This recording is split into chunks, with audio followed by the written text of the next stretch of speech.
Welcome back, ladies and gentlemen, to the Xbox channel. Gears Pro League final day in our final series. I'm Taylor Reflections Noble, joined by Jacob MVPR. This one to determine third place. We just saw Pittsburgh Knights secure first, but who is going to be in third? Will it be Rise or will it be Rebel?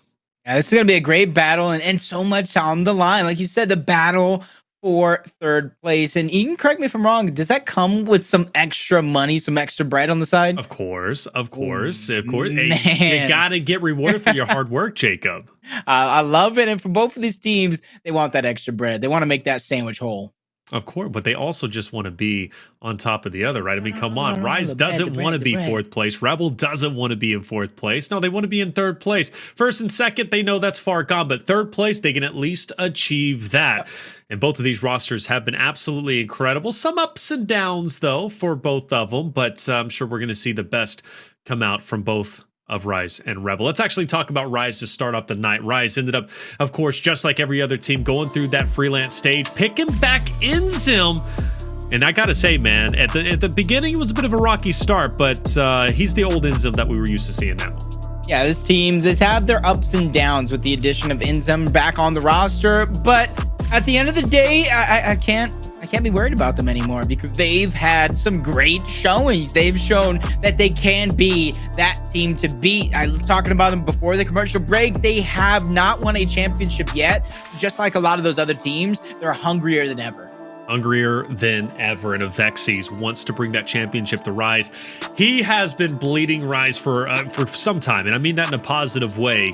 Avexys, he loves Rise. He's been on Rise for really since their entry into Gears Esports, and man, he is just winning that championship, winning that major would mean so much to him personally, but also to give credit to everybody on Rise. I know they won a championship regardless. INZEM, obviously, last big success he had at least was winning that MSP playoff, right? MSP playoffs with High, but ever since then he hasn't won a major, so all of them won it. But let's talk about Rebel. Latin America, right? Second place in terms of Latin America, just behind that of Pittsburgh Knights. Still just as impressive. You got Identivez, Crack, Demon, and Xploidz. Yep, you have some of the greatest players in all of Latin America, including the king himself in Identivez. And this team, honestly, this split, they're looking more complete than ever before. And with the addition of Xploidz, I think they kind of routed out a lot of what they needed on their squad. A solidified power weapon player that they can trust in the biggest situations of them all. The only downfall of the squad is I feel like they still run into very, very similar inconsistencies as different iterations of this Rebel roster. Yep. When this major comes, especially tonight against Rise, I'm looking them to prove, not to us, because who cares about anybody besides the people you're playing with, but to prove to themselves that they can be that team to beat. They need to be that team to beat. You know, there's a lot of eyes on Rebel. There always has been, because obviously Identivez, you know, even when he transferred over from Pittsburgh Knights over towards Rebel, a lot of eyes were on them. But of course, from Demon on this roster, Crack, and now Xploidz, there's a lot of expected from these four members. And every loss they take, they hurt. They really do. So this is one they're not, or at least this is one loss they're not looking to take, especially for their final series before they head into the major. Obviously, E-Day's tomorrow, but we'll talk about that later. This means a lot. Third place, right? It's up for contention. And speaking of which, I think it's time to kind of look a little bit deeper into the stats of one of these rosters. And I want to talk about Rise and their execution record. Got to see how impressive that is. You know, they're clearly talented on Canals. I mean, these guys, seriously, 3-0 on Canals. That's just because their sniper ability, their sniper play is incredible, but they also have that flex roll where they can dominate that mid-bridge portion. Check out 1-1. You know, bit hit or miss there, but still not a negative. And then Tomb 2-0. The point is, on execution, you're going to run into a tough time wherever you play them. Yeah, I'm excited to see when the major runs around if they and the Pittsburgh Knights kind of match up against each other, because I got word myself, one of the only teams they lost to was the Pittsburgh Knights. And kind of looking at that one, I love how Canals is 3-0 because that have seen to be their bread and butter, whether if it's at the beginning of the cycle or the end of the cycle. You give Avexys that long shot, he will save the day. He will make some differences, and he will be a difference maker overall on that map. Let's take a look at our maps. You're talking about maps. Well, let's take a look and see which maps we're going to be rolling with, especially those executions. So Canals map 2. Wow. But also Reactor map 1. Rebel loves Reactor, brothers. So maps 1 and 2, hey, both of them got their favorite maps in. Yeah, I like this map cycle overall. Kind of started off Reactor. You got to hope Rebel comes out the gate swinging. It's not only their map pick, but they were one of the first teams to kind of utilize Reactor and kind of bring it more into their everyday cycle. When it first got added, you saw a lot of teams banning it away. But when it comes to Canals, like I kind of said it, that's the Rise bread and butter. When these first 2 maps are done, we could see a 1-to-1 tie scoreline. So depending on what happens on those 2 maps, I think could favor these 2 teams because Vasgar, very aggressive, fits both Rise and Rebel. Same thing for Regency, but I think overall when it comes to Regency, I think Rise kind of favors that one more. The rotations kind of fit their pick, so I would honestly not be surprised if we go all 5 maps. But if we do go all 5 maps, if we do go to Ephyra execution, take note of that stat sheet that we just saw for the execution record of Rise, right? We saw Checkout, we saw Tomb, we saw Canals, but we didn't see Ephyra. So therefore, Ephyra would be the first time played for Rise when it comes to Pro League, which could in fact be a big negative for them. I know Rebels played Ephyra, not only in E-Days, but also have played Ephyra in Pro League. So you gotta maybe, you know, tip your hat to them if we make it that far. So it's imperative Rise wins this series in the first 4 maps because map 5 is no guarantee. Let's talk about our predictions. Jacob, you've been leading all night, and once again, I'm gonna have you lead. Hey, I'm happy. I'm happy to go ahead and lead us through this journey reflections because honestly, I like being El Capitan myself because I go ahead. You are the champ. You know what I mean? Just give it up. Salute to everybody out there. But, you know, coming into this one, I think this was one of the hardest ones for me to predict personally because both of these teams have shown a lot of great strides and progress, but they've also showed a lot of the same inconsistencies that ailed them in earlier seasons and earlier championship victories. But kind of boiling it down, and after seeing the map cycle and kind of adding in one thing, there's somebody that called me out in chat and they said, hey, I miss when PR would root for those Latin American teams. Well, guess what? I'm going back to my roots. I'm going Rebel all the way. Latin America, we have what it takes to come out on top. I think this split is ours overall. So tonight, I'm going with mi hermano, my brother from another mother, Identivez, and Rebel. Okay, fair enough. Rebel, so Latam Jacob coming at it. Doesn't really fit as much as Latam Fools, but I see you. Rebel's a solid pick. That beatdown that they gave to KCP, you know, several weeks back, man, was truly showed what Rebel at their peak, what they could bring to the table. So will they find success here? Well, I'm not so certain. Look, I think Rise in this matchup actually is my favorite. So therefore, I'm going to be going NA this time around. I went Latam before with Pittsburgh Knights over KCP, but this time I'm going NA with Rise, and I'll tell you why. E-Days is something I look into quite a bit. In E-Days round 1 last week, Jacob, Fury 1 faced off against Rebel. Now, Fury 1, we saw an impressive victory earlier against Discipline, but we also saw Rise beat, you know, what, Fury 1 pretty handily, 3-0, no issues at all in E-Days yesterday. Or excuse me, not in E-Days, in Pro League yesterday. So with that being said, I think Rebel's going to have a tough time here against Rise. And I think if Rise brings that A game, because they want 3rd place, they're going to beat Rebel. But chat, though, I haven't even looked at it. Fairly certain they're going to be going with Rebel. Okay, fairly certain. And you don't say. You don't say they're going Latin America. Fair enough. So we got, and by the way, I want to put this into perspective, Jacob, because you got. I hate to do the prediction race thing because you know it's about I'm all the pros. for it. I respect because you picked KCP to win that last one. You're no longer in the running to beat me. And same thing for Colin and Blaze. I'm only saying this because I want to make it fun for chat because chat likes doing this and they like having fun. And I want to tip my hat to them. We are still tied in the predictions. So right now, this series, whether it be Rise or Rebel, determines if chat beats the entire prediction team. So Jacob, I'm trying to carry the torch for us as analysts and for us as talent for Gears. Because right now, if I lose this, if Rise loses, Twitch chat is going to look like the smartest group, the smartest bunch of people out there. Because they're going to win the prediction race. And Jacob, I know you're not, you might be a bit upset about losing a championship this time around, but I know for sure you don't want to lose the Twitch chat, neither do I. I mean, I think I did lose the Twitch chat regardless of what goes down. But finally, hey, every dog has his day. Every dog as his day. Come on, at the end of the day, though, it's all fun and games because our predictions, these teams have to come out on top for us to even have a chance at the end of the day. Absolutely. Well, either way, predictions aside, I was just trying to have a little bit of fun with you, Twitch chat, because this is the first time you've been in contention, which, hey, I applaud all of you. You're getting smarter and smarter every season, every split.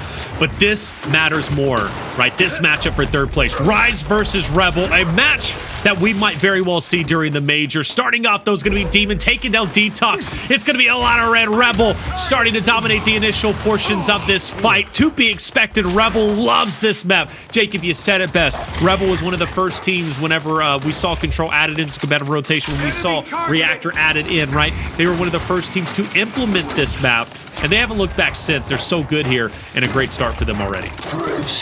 Great start for Rebel.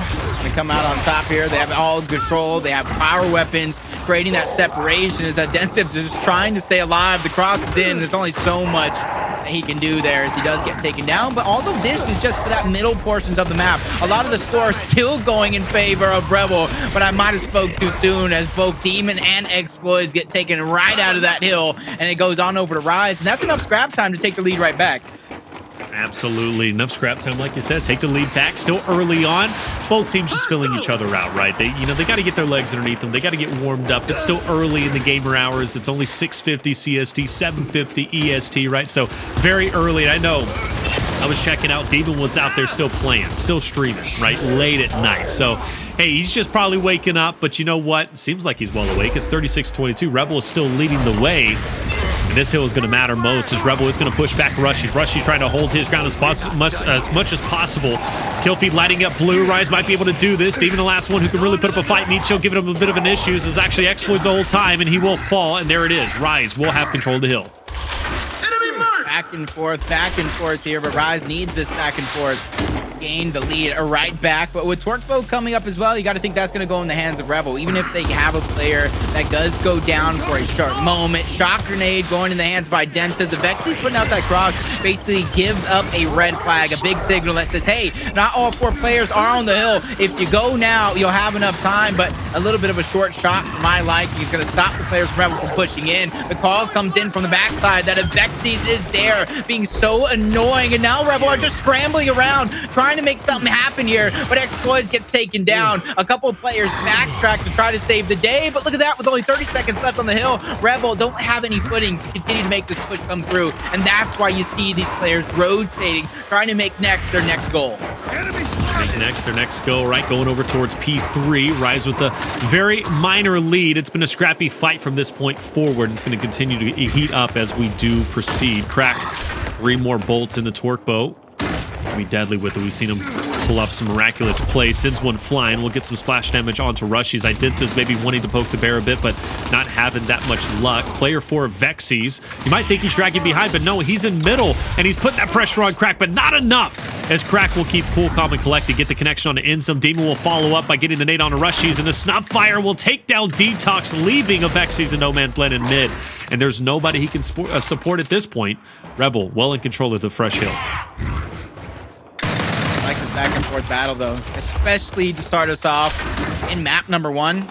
And that goes to show this definitely could go the entirety of that 5-map series, as Torquebo is going to connect onto that INZEM, and Shock Grenade is going to go out of play. So Rise, they either have to make a push here, down a man into a team that has high ground, or they have to wait for INZEM, allow Rebel to collect the scoreline, possibly take the lead right back, but it does look like they're going to try to make a push, down a man, allow INZEM to affect the fight, and he actually gets there just in time, but they're still losing players left and right, even a team kill coming out as DeToX takes out Rushiez. He finally gets Xploidz, but he's going to fall. So all that time going on over to Rebel. And with that elimination, you can already see Identivez waiting for that freshly respawned Torquebo. Oh yeah, definitely. They're going to prioritize that through and through. You can't allow Rise to have that Torquebo. You can't allow any other team you're playing against. And Rebel knows this map like the back of their hand. Like you said, they've been playing it since the beginning. It was added. They were the first team to implement it. So Rebel, they're not going to let any advantage go to waste. We do see some contention though. Rushiez is on the opposite side. Identivez closest to the Torquebo, but neither can make a move just yet. Winner of that fight is not only to get the hill, but also control of the Torquebo. But you have to favor Rebel, Jacob, right? Because player 8 Demon is in that middle position, and he's going to be able to pepper any Rise member who pushes up. has to. Demon in this position just can't get antsy to help the team. Him being there is going to help the team tenfold. Him Frost coming out from the top half, but he gets contested by Avexys, who comes out on top and takes that angle for himself. And now they want to converge 3v2, make it a 3v1 here as Identiv does go down. 3v none. Xploidz out of the fight as well. Crackle had a chance to grab those frag grenades on the other side of the map. I just hope he effectively used these. He can't throw these. He has to wait for everybody that just got lost in that last team fight to come off with respawn to distract the members of Rise, and then he throws those frags in there to kind of make a difference towards the back end. Make a difference towards the back end. Rushiez. Bow in hand, revs it up. Demon's going to be just in front. Demon overexposed himself just a bit too long. Rushiez had just mere seconds to fire that one off, but he gets the connection. And the final Rebel member of Identivez will fall inside the hill, giving Rise an opportunity to hold on to the lead, actually retake it, but also now have it for sure. As we've gone so back and forth already, I think we've had a lead change at least 2 times now between Rise and Rebel and Rise, but either way, Rise is going to hop off for the time being and start rotating over for new. Nades, Torque Bow, Shock, all still waiting for the respawn. So at this point, it's going to be a Nasher battle for the new hill. Nasher battle, flashes, see a couple crosses, and at the end of the day, when it comes to Rushiez, he's going to be looking kind of connect with those 3 Torque Bows he has in hands. And you're going to see he's going to reload, get the active onto this first one, so that way, in the blink of an eye, he can kind of charge it up and connect. Make his team's job a lot easier. And if you kind of take note, he's always hiding in that Torque Bow when he's maneuvering around, and a lot of people wouldn't be the wiser because it's Rushiez. Running around with a shotgun is like second nature. Second nature, like you said, man. I think it's second nature really for any of these pros. And what a shot onto Crack from across map. But still, though, more work needed to be done as Rebel is in control of the hill currently. Oh, you think he would make that connection on Xploidz, but doesn't. Demon, 1v2. You still got to favor him with as much damage as he's outputting, but around the corner is going to be INZEM. He slides in, takes him down, and the hill will finally light up blue, but only for a little bit. Rebel quickly retakes it with the vengeance. It doesn't mean that they have full control just yet. You got a couple of Rise members on the outside. INZEM outputting so much damage onto Identivez. He's going to die off. Avexys tries to clear the corner to take him out, but Rebel too quick with the pick-me-up. And it looks like Rebel is going to hold on to the remainder of this hill unless INZEM can maybe pull off a big play. 8 out. Ooh.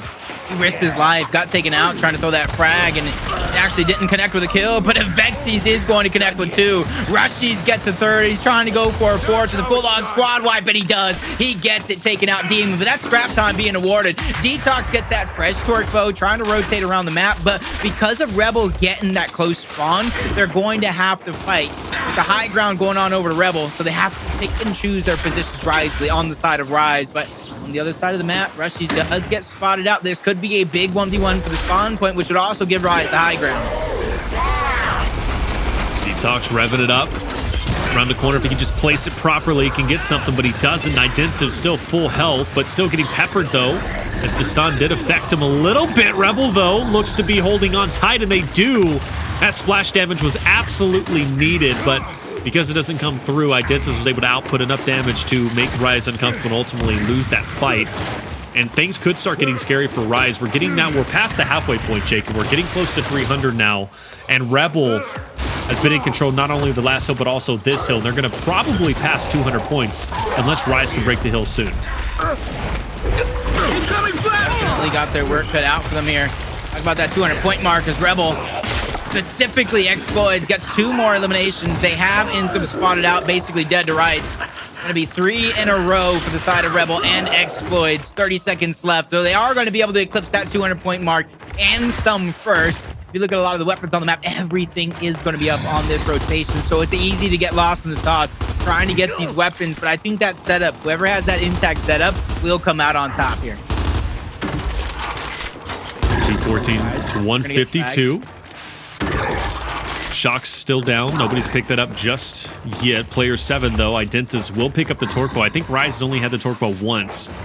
And I believe it was Avexys, if I'm not mistaken. It's been a little bit of time. But regardless, though, Rise is going to have to hold on tight here. Because that Torque Bow, any connection... Oh, no, this could be devastating. And we'll connect on to Crack. Or it should be DeToX. This Crack will put one down to the ground. It's also going to be Avexys. And again, that's why that Torque Bow can be so devastating and put into the right hands. Rebel looking so solid. As once again, Jacob, they controlled their 3rd hill in a row.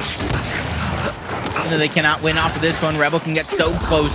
They begin to force Rise into desperate play after desperate play, and you can see them, the individuality out of Rise as well. They're just getting picked apart left and right, and that's because of the teamwork coming out from Rise. They get themselves the new torque bow as well. Demon Mata overstepped his boundaries and giving up that man advantage on over to Rise as they pick up another one. But Crack connects with Avexys. Didn't even look like he connected, but he did. INZEM trying to be the hope, trying to be the silver lining. Splash damage is there. He's able to get one, but Crack will not back down. He finds that elimination, and Rebel will remain in control of the hill for now as DeToX. He's just trying to be annoying here. Anything he gets here is bonus in terms of eliminations, but he gets nothing. He gets denied. Taken out of the hill. Rushiez doing what he can. He gets denied as well. INZEM, he's able to get one, but that means nothing because Rebel are still racking up that scoreline. Racking up the scoreline indeed. This is very lopsided, very one-sided, 260 to 156. We talked about the front end maps, and that map number 5 being Ephyra. Identivez hold up with a bit of a sneaky play, but will get caught out. Only gets one for his good effort. But you know, this is an important map for Rise to take, but Rebel isn't backing down, and I have no reason to believe that Rebel is going to lose this map number 1. But you never know, right? Rise is a team that you can't put in the grave, much like I said about PK and KCP just a little bit earlier. Rebel continues to inch their way closer and closer to victory. Once again, in control of the hill. This is their 4th hill that they have had full control of in a row, and also their 5th or 6th torque bow to the one that Rise has been able to get. But despite all that, Rise does break the hill. Now, 17 seconds. Like 3, possibly even 3.5 times you can win off of this next hill, but Rise in control. They're denying it. And the thing about Rebel here, over up 100 plus, they don't have to make a push. They can try to lock the players of Rise in, but it does look with only 17 seconds to win, double the amount of time left on this hill, they can win. But Rushiez, he makes a big stop here. That's the frag grenade taking out Xploidz and Identivez, so they will live. They will survive this hill and force Rebel to try again. But with 26 seconds reflections, there's still another opportunity here, and Crack gets through. Crack has a chance. He had that sliver of chance, then it followed up by Demon, who ends up dying off. Well done from Rise to hold on to the hill as long as they did, but still, the point disparity between the two is mounting. It's staggering, in fact, 283 to 206. And Rebel has effectively set themselves up for the new hill, and Demon could just be an absolute nuisance. I mean, he is hiding in the shadows and finally goes on the attack, and he's going to pick up 2. Gets Avexys, gets Rushiez. Crack will pick up DeToX, and Demon, hiding in the shadows, proved to have a massive effect as Rise was pushing up, maybe feeling confident that they were going to be able to overextend, take members of Rebel one by one out, but not the case as Demon dismantled that one by one. Well done from him, and now Rise, they're on their last leg, brother. They've got to just push up. They have the comfortability on the side of Rebel to sit back, not even take too much damage, kind of dish it out themselves as Avexys and Rushiez will get stopped. 2 more players left. DeToX goes down. INZEM, they're actually trying to make the play. Revives are there, but Xploidz and Crap will have none of it as they'll end the run of Rise and start off the map on fire and take it 1-0 and take a lead in the series to put them up, man. This is definitely what I came to watch today. Oh, man, incredible stuff. And we knew that was going to be a possibility when we saw the map rotation. Map 1 being Control Reactor. I mean, you're literally feeding into Rebels' home grounds, their home turf, their homelands, man. And that is exactly what we ended up seeing with Crack with 17 kills. But great plays from Demon as a whole. Identivez prioritizing that torque bow. Crack also getting the torque bow and hitting wonderful, beautiful shots. I mean, as a whole, Rebel really just had no competition. Rise, even though they bring it 300 to 206, Rebel for 4 hills in a row, Jacob, was in control from the start to the finish as Rise just could not figure out a way to break the setup. And that's really telling because it wasn't only the hills they were in control. As you see here in a lot of the replays, they were in control of shock grenades. They were in control of the actual frag grenades. They're in control of the torque bow time and time again. To close out that one, you said it yourself, about 5 or 6 possibly in a row. That's not something that's going to win a game regardless of what the scoreline is, because you're giving up every tool of success over towards Rebel in order to win the series. And I think this is one of the few times on screen that Rise did have that torque bow in hand.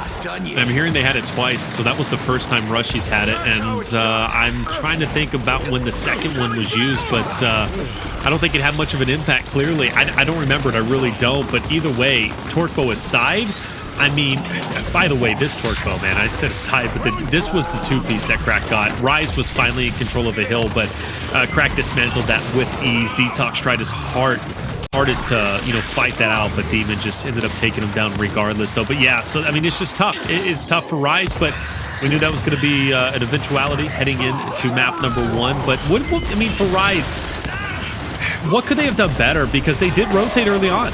You know, Rebel, though, dismantled them piece by piece. I feel like they just need to breathe. Even if you're conceding 40 seconds left on the hill, you need to figure out a way to kind of set up and trap your opponent there. You saw a couple of times Rise, they were not necessarily setting up, they weren't backing off the hills, they were just consistently trying to go forward in a lot of these situations. Even if it wasn't working, they would spawn up, they wouldn't even necessarily wait for all 4 members to make that next push. They need to be a little bit more precise, and I think Canals going into map number 2 execution is the perfect chance to kind of start that campaign on the side of Rise, because it's execution for 1. It's round based, so things will naturally slow down round to round, giving Rise a chance to think. 2, you saw the record before. This is their bread and butter. They give Avexys that sniper and let him pick off opponents, and you see Rushiez go towards the top side, and that kind of allows DeToX to be that flex player. Whether he goes and takes middle bridge from low or backs up Rushiez towards up top, it's kind of his and the rest of the team to kind of feel it out. So even though they did come up short, they did start off a little slow, I think this is a map that could get them going.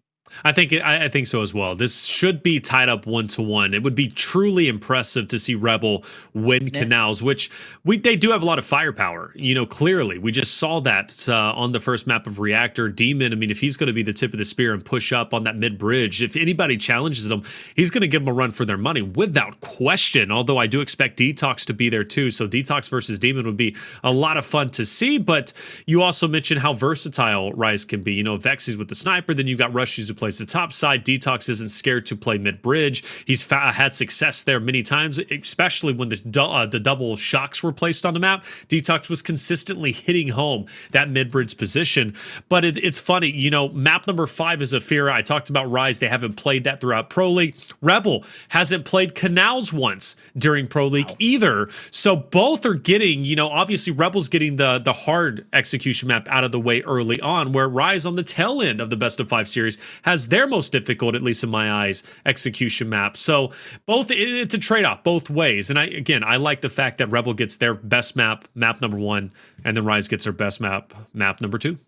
Yep, and even though you kind of mentioned it just now that they have not played it on the side of Rebel, that shouldn't kind of worry them too much. You know, you're going to have that mad dash for the middle bridge. It might take you a couple rounds to get used to that, a lot of the timing, but you have Xploidz. You have Xploidz that's going to pick up the sniper very, very similar to Avexys. And that's something that I don't think Rebel kind of needs to pick this map, because I think they are scrimming it. They know the timings. They know the tempo of the map. But with Xploidz on this map and Rise not having played too much against him, I think this could be a chance for Xploidz to kind of go off in very, very similar fashions. This could be a good old-fashioned snipe-off between these two teams with how skilled Avexys and Xploidz are for their respective teams with that sniper. But I want to see a couple rounds go through where they try to throw some smokes underneath, get control of the torque bow if they're not winning, figure out a way to kind of slow things down, because we've seen things slow down with one team getting all that position where the other team is kind of forced on the back of their middle bridge with kind of nothing left for grabs. I apologize, man. You just brought back everything. Xploidz. My lord, Xploidz. I'm so sorry. Rebel has played on Canals, and when you mention Xploidz, my bad for drawing a blank, bro. No, Rebel has played Canals, and they beat Pittsburgh Knights on Canals 6-4, and Xploidz just went ballistic. I remember that now. Went ballistic. I'm so dumb. No, this isn't a one-sided map anymore. I feel like the Knights had that same reaction to use it. Bro, Exploit the flashbacks. They got scared. Oh no, Xploidz. They definitely did. But that's a good point, man. And this is the thing. Rise has played Canals 3 times and won 3 times. They're undefeated on. But again, as you said at the beginning, stat-wise, that's impressive. But this is the first time they played Rebel. This is the first time they're going to play Xploidz on Canals. This could very well go to Rebel. I'm changing my whole mindset now because Xploidz commands that much respect, at least from my eyes, because I remember that PK matchup like it was yesterday, bro. Like, it was devastating because of Xploidz sniper. I will say one thing, though. Being good with the sniper is just, it's simply not enough at this time on this map, because you need to have the perfect rotations. You need to kind of put it in the right spot to kind of help your team in those perfect moments. Being good is just not enough. We know what Avexys can do. We've seen him 3 straight times flawless on this map. Obviously, you kind of said it. Rebel is kind of 1-0. Let's see what Xploidz can do with his rotations. Yeah, well, man, that changes the game for me, brother, because Xploidz was scary. I think he even tweeted out, like, man, they fear my sniper, and I can't lie, I feared it too, man. So, hey, look, that's the line of an evil villain, if I've ever heard one myself. There's a big body shot for all ready to start off Rebel with the first blood onto DeToX. Avexys trying to... What the heck just happened? Where did INZEM get the 2-piece? What?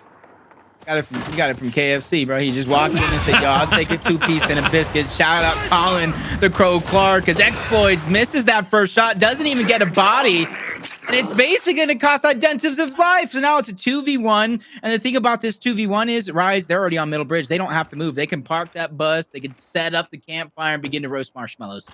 Hey, man. KFC marshmallows.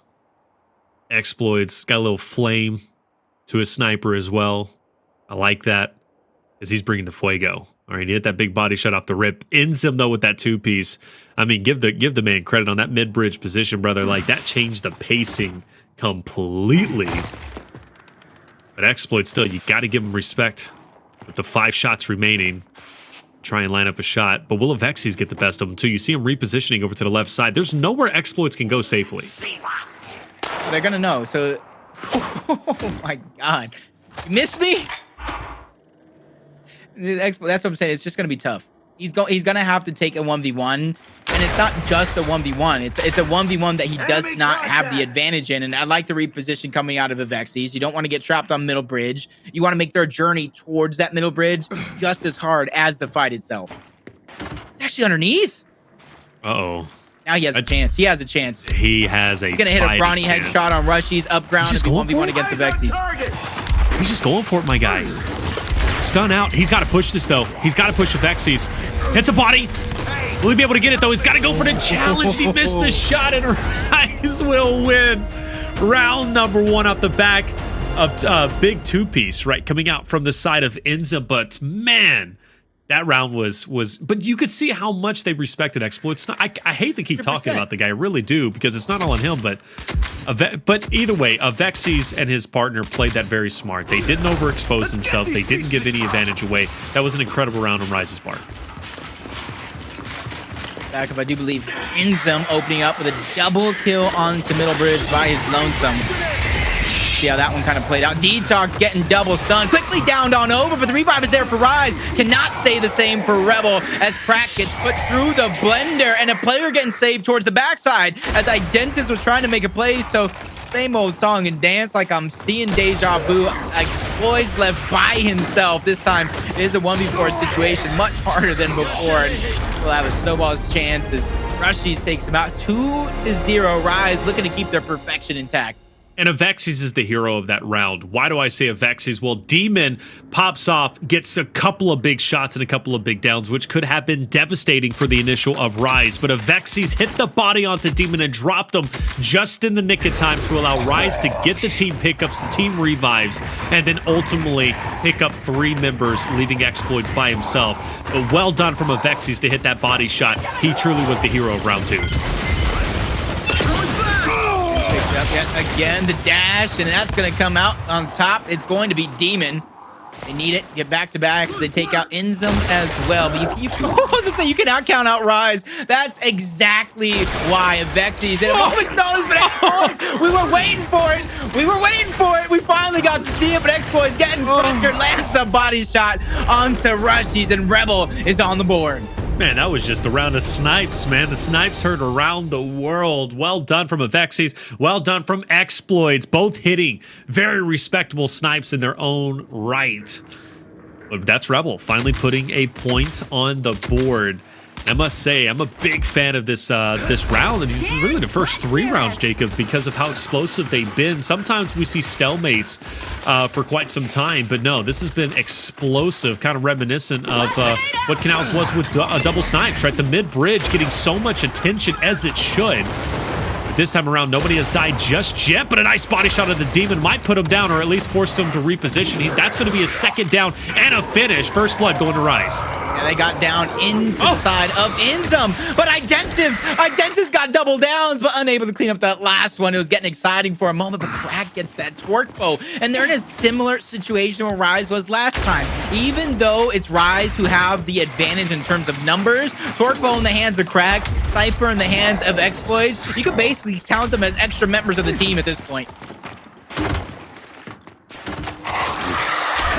With that head up, Xploidz is ready to take it off. 2v3 means all eyes on Xploidz, obviously, because he's got to hit that snipe, but also you got to respect Avexys too, because if he hits a snipe, right, brings it to 3v1, I don't care how good Xploidz is, he's not going to be able to clutch it up, neither is Crack. But Crack with the torque bow is an interesting prospect. So Rise has got to play this very carefully, much akin to how they did it in round 1. A lot of respect. That's a lot of respect. Honestly, though, even though one team, or you can kind of look at it and say, hey, they're giving them a lot of respect, they're scared to push, whatever it may be, they're in tournament mode, Reflections. They're just tightening everything up and not letting anything kind of slip through the cracks. As you see them trying to push up in certain aspects, they're being denied all this positioning, but it's Crack down low with the splash damage from the torque bow. He's putting that pressure on, getting crossed from the top, and he's figuring out a way to stay alive. Overtime hill in less than 15 seconds underneath, and that's where Rebel have their anchor. That's where they're footed at for now, but DeToX towards the top. Avexys gets that cross on the Crack, almost gets the revive. Xploidz tries to make the rotation over, but both of those players will go down, and Rise will take a 3-1 lead in map number 2. 3-1 lead, and there it is. We need an answer back from Rebel, but those opening picks have been great. Starting that round, we only saw 1 first blood on the side of Rise. This time they added up to 2, so 2 apiece for Rebel and Rise in terms of first bloods.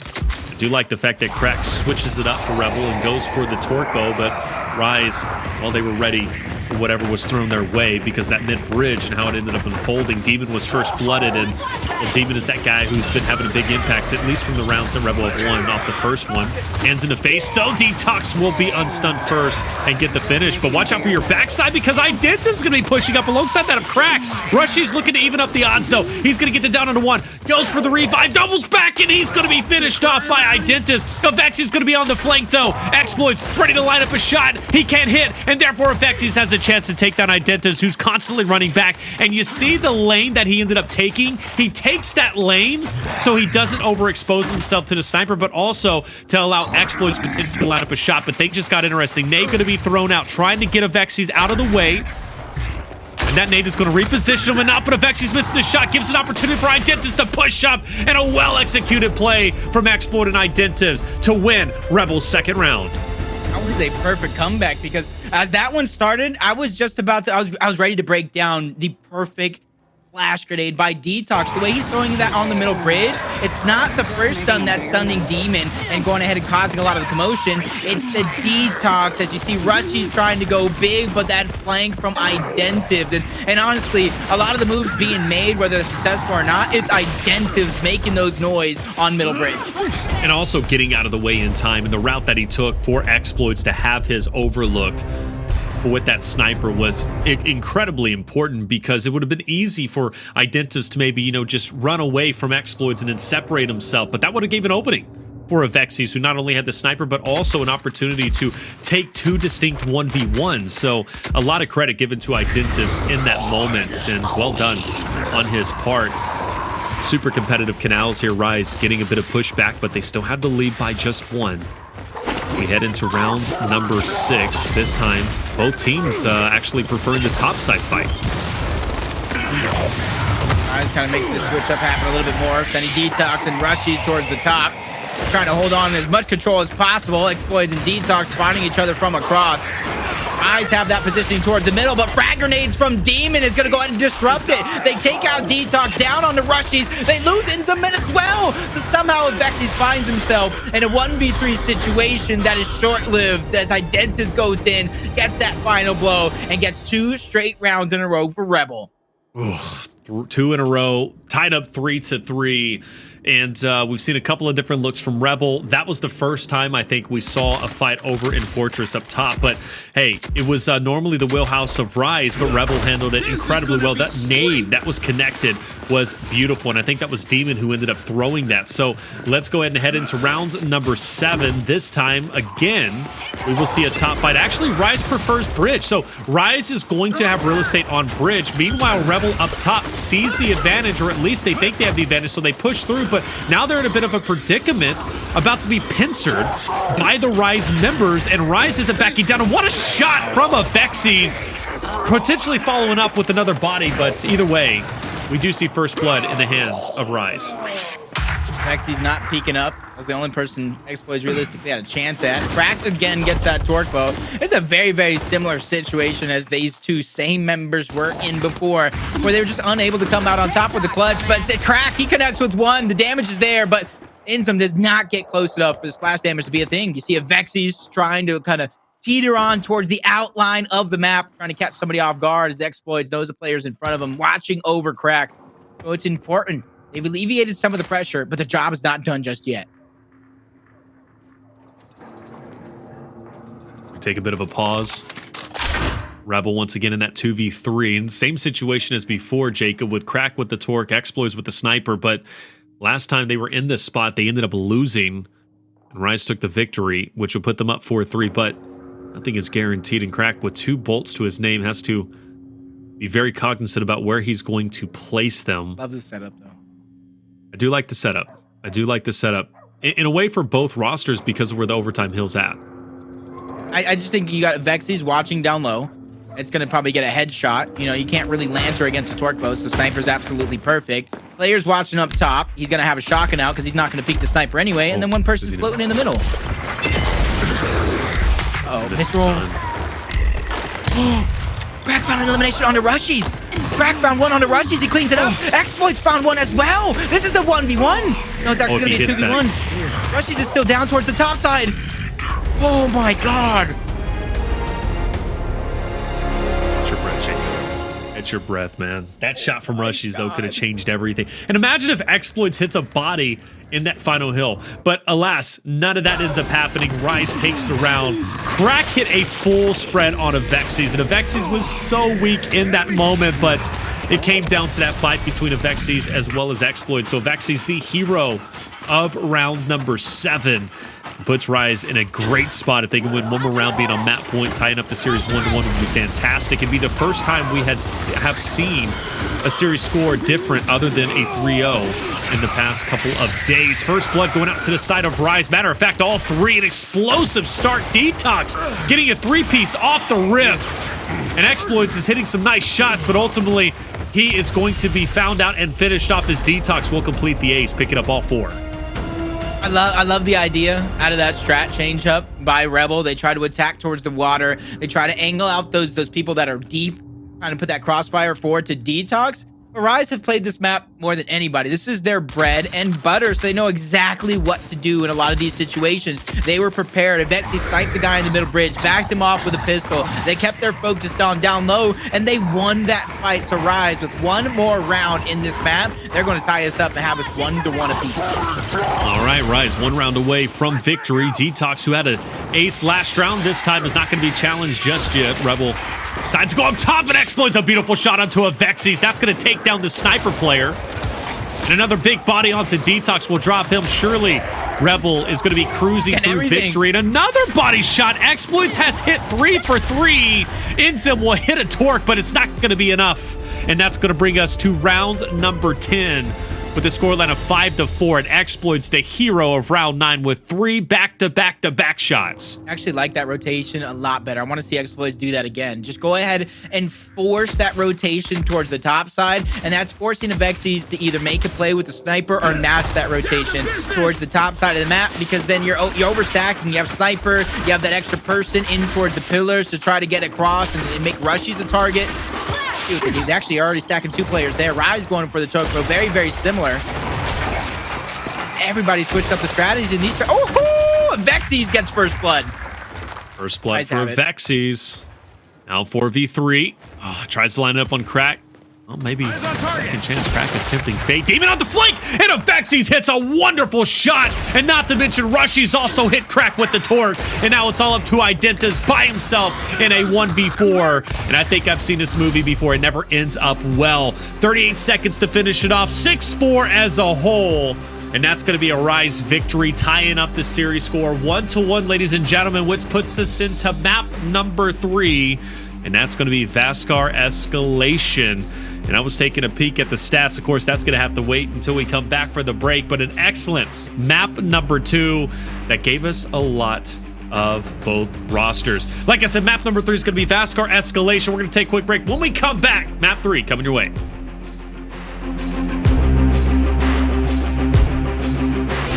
And welcome back, everybody, to the final day of Gears Pro League Split 2 and our final series, which is not disappointing at all. Rise, Rebel going to map number 3, tied up 1-1 after we saw Rebel on their home turf, right? Going into Reactor control, taking that in scintillating fashion 300 to 206, but on the home grounds of execution, of course, being that of Canals for Rise, winning that 6-4. We're all tied up 1-1, and this is the first time that we are guaranteed to go to game 4 the past 2 days.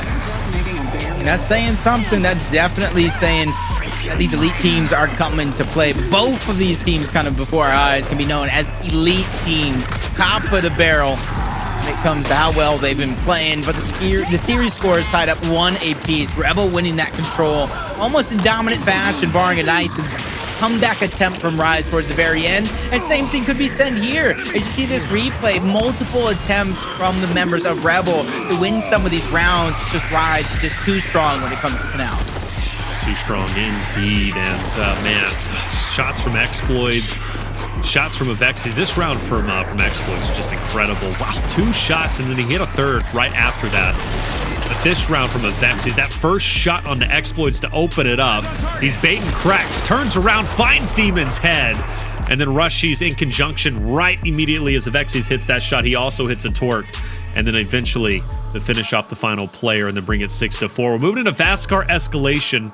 I had a chance to look at the stats here, and I was very impressed by Rise on Vasgar specifically. In fact, they have played Vasgar in all of their escalations, basically, except 2 times where you played them on Harbor. And we know you do not play Rise on Harbor. Same thing could be said for Rebel. But Vasgar, I mean, the record speaks for itself, brother. The only loss they've taken on Vasgar of all the times they played on it was against E United, and that was 3-5. And that's a good team. I believe E United was on fire that day, not really missing a lot of beats.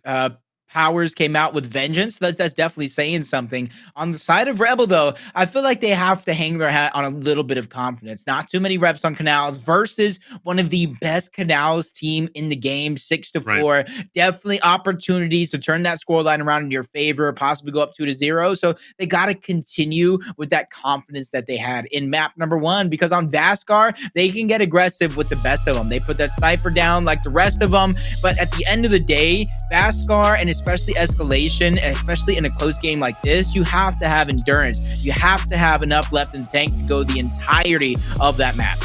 You know, Jacob, this is an important map, and I'll tell you why. First and foremost, whoever wins this is up 2-1. An opportunity to win the series outright 3-1 is there. Now, I think that's very important for Rise. They got Regency coming up next, and we talk about how that map favors Rise, or at least it should, because of their setups. They've always been a very dominant Regency team.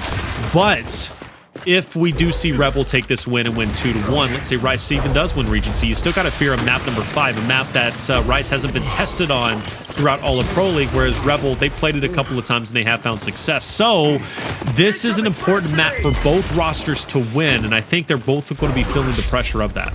I like where you kind of go to the southern portion of the map. Unfortunately, they lose Demons. That neutral is fought over for no reason. Surviving here is important for Rise, and DeToX is going to go ahead and stand the line. Now, Identivez in danger of becoming a 2v1 here as they're putting that pressure on. Over the top, DeToX not letting Identivez escape.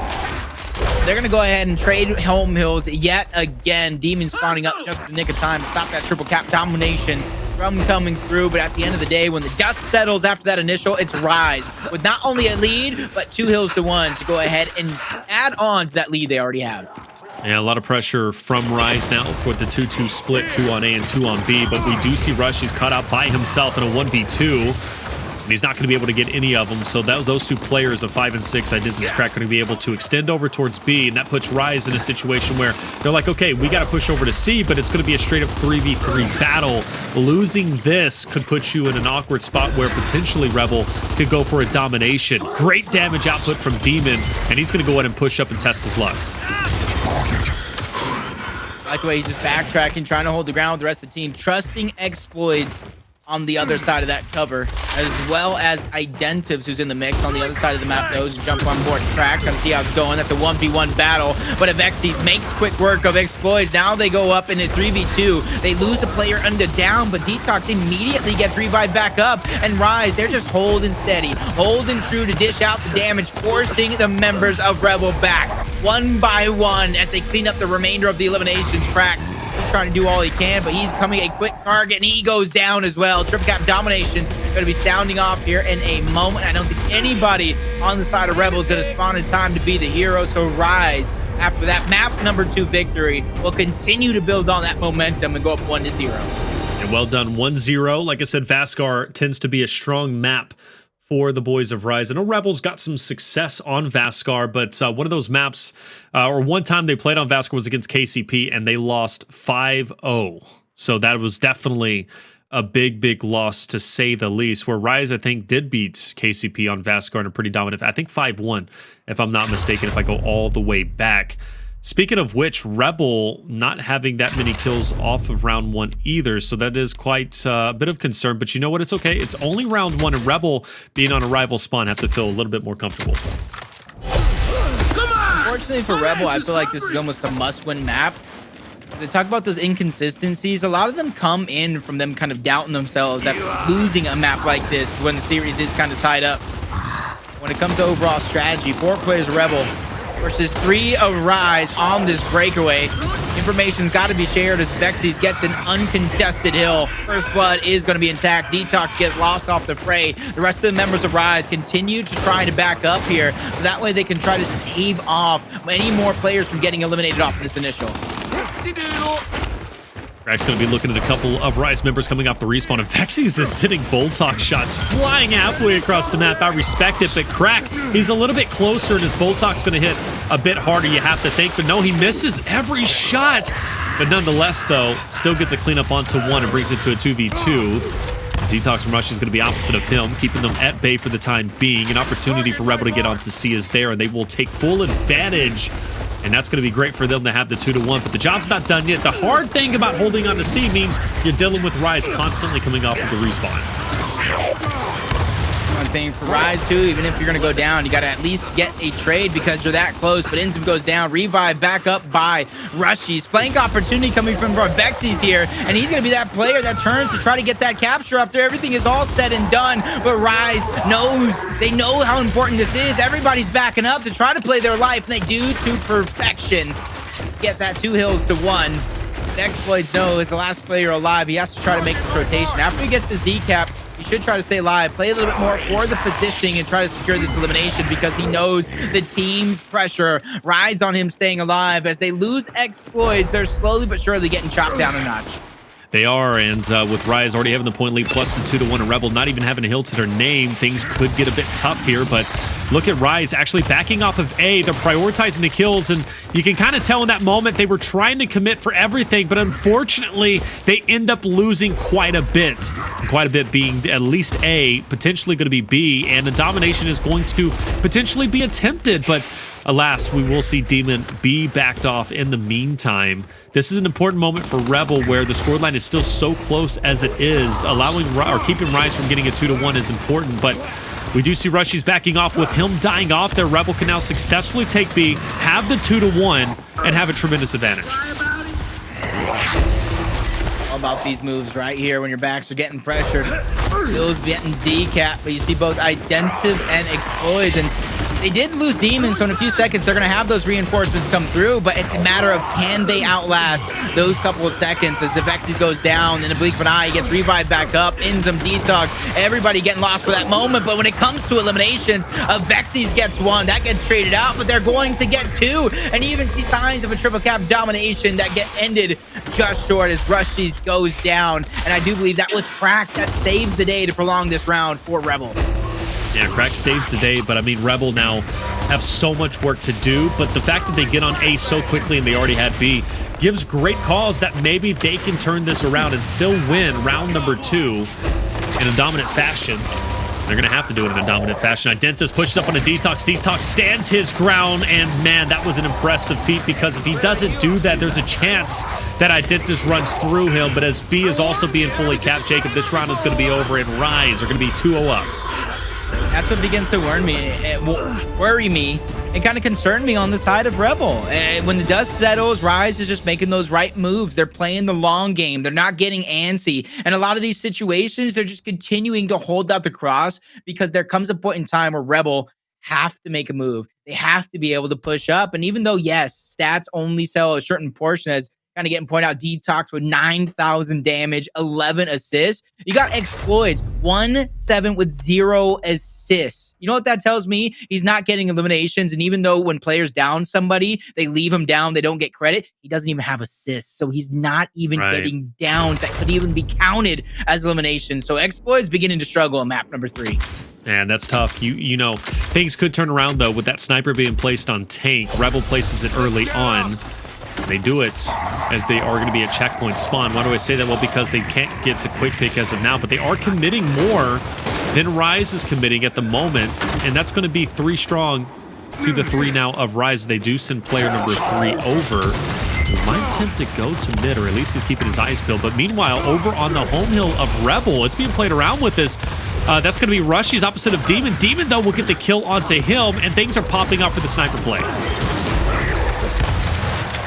Good job for Xploidz trying to stay alive, but it makes me wonder where Identivez was, trying to be the help, and even Crack goes in trying to be the hero. Everybody ends up with the same amount of kills, though.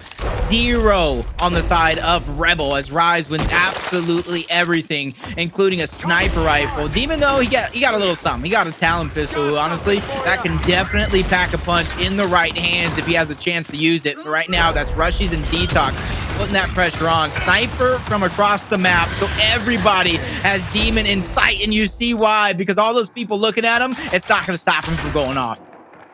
Not at all. Not at all. We saw what he did on Canals, and he do it again here. Replicate success. 2 bodies onto Crack, and Avexys goes for the cleanup, but he overexposed himself, and he's actually going to drop here. He needs to stay alive, and he won't. Sniper is now going to be in the hands of Xploidz. That is the worst case situation. We just got to see Xploidz kind of set up. I like where he's taking it back. He's going to see absolutely everything. Players crossing around spawn. He knows INZEM is spotted out. That gives him an opportunity. INZEM knows, though. He's trying to give him a little 2-step, a little happy feet to try to stay alive. But Xploidz knows the push is going to be on this side of the map. Continues to try to rotate over. A bunch of missed shots coming out from Demon. It hasn't been used in so long. Maybe forgot how much of a punch it actually packs. But Xploidz goes down. Sniper is now up for grabs in the hands of INZEM. So this is like a complete meltdown for Rebel, as that score lead is going to begin to diminish. Oh, man, that is tough to see, too. I thought for sure getting that sniper in Xploidz hands is going to be huge, but the fact that it's now in a third person's hands, first Avexys, then Xploidz, and now INZEM, is pretty wild to see. You literally never see a power weapon transfer hands that many times, but alas, here we are, as INZEM will line up, trying to get the shot off the Demon, but Demon takes out DeToX. Now INZEM's forced up close to try and go big, but he can't do so, and Rebel recovers quite well, Jacob. We thought there was going to be a bit of a worrisome issue as Rise was looking to potentially take the lead, but Rise is now taking a backseat as Rebel are well on their way to taking this round. And if DeToX get desperate here, they're going to get the break on that neutral on the side of Rushiez. As soon as he gets the call of 2 people there, his teammates need to go to kind of converge on this hill. First down's going to come through. Xploidz, he's going to get taken down. Demon trying to be the hero. He's going to fall as well. 2 players going down right now with everybody going to the side. This could be a recipe for Rise success to run this round out from underneath. Yeah, definitely so. This would be a devastating round for Rebel, Jacob, like if they lose this, but it seems like they held on.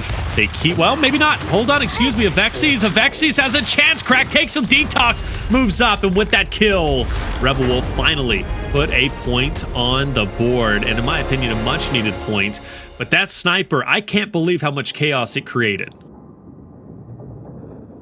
I'm about to say, I don't know if it's body shots or just people's magnets to that side of a power weapon, but I gotta agree with you. Just having it in your possession, knowing it's getting taken down. Xploidz had a great chance to go off when he was rotating it deep through the spawn. He overstepped his boundaries. He gets caught off guard. His teammates get taken down. It's just a complete meltdown on the side of Rebel. Still won the round, definitely so. But I mean, I was just dumbfounded by how many times it transferred hands. Like, that just doesn't happen, but it did. Absolutely insane. But here we go. Now hopping into the final round of the first half. We'll see if Rebel can tie things up, or will Rise take a 3-1 lead. Well, Identivez gets that quick pick. That's what Rebel was kind of known for. Doubles back, tries to get the shot, but either way, Rushiez continues to try and close that gap. Identivez, so fearless, pushes up. Now doubles back as Avexys up close and personal. Missed shots across the board, but Identivez, he knows how to do the two-step, and he's going to make sure he's going to teach at least Rise how to do it again. And Identivez is just on a tear. INZEM finally puts him down, but you can't deny Rebel had a fantastic initial.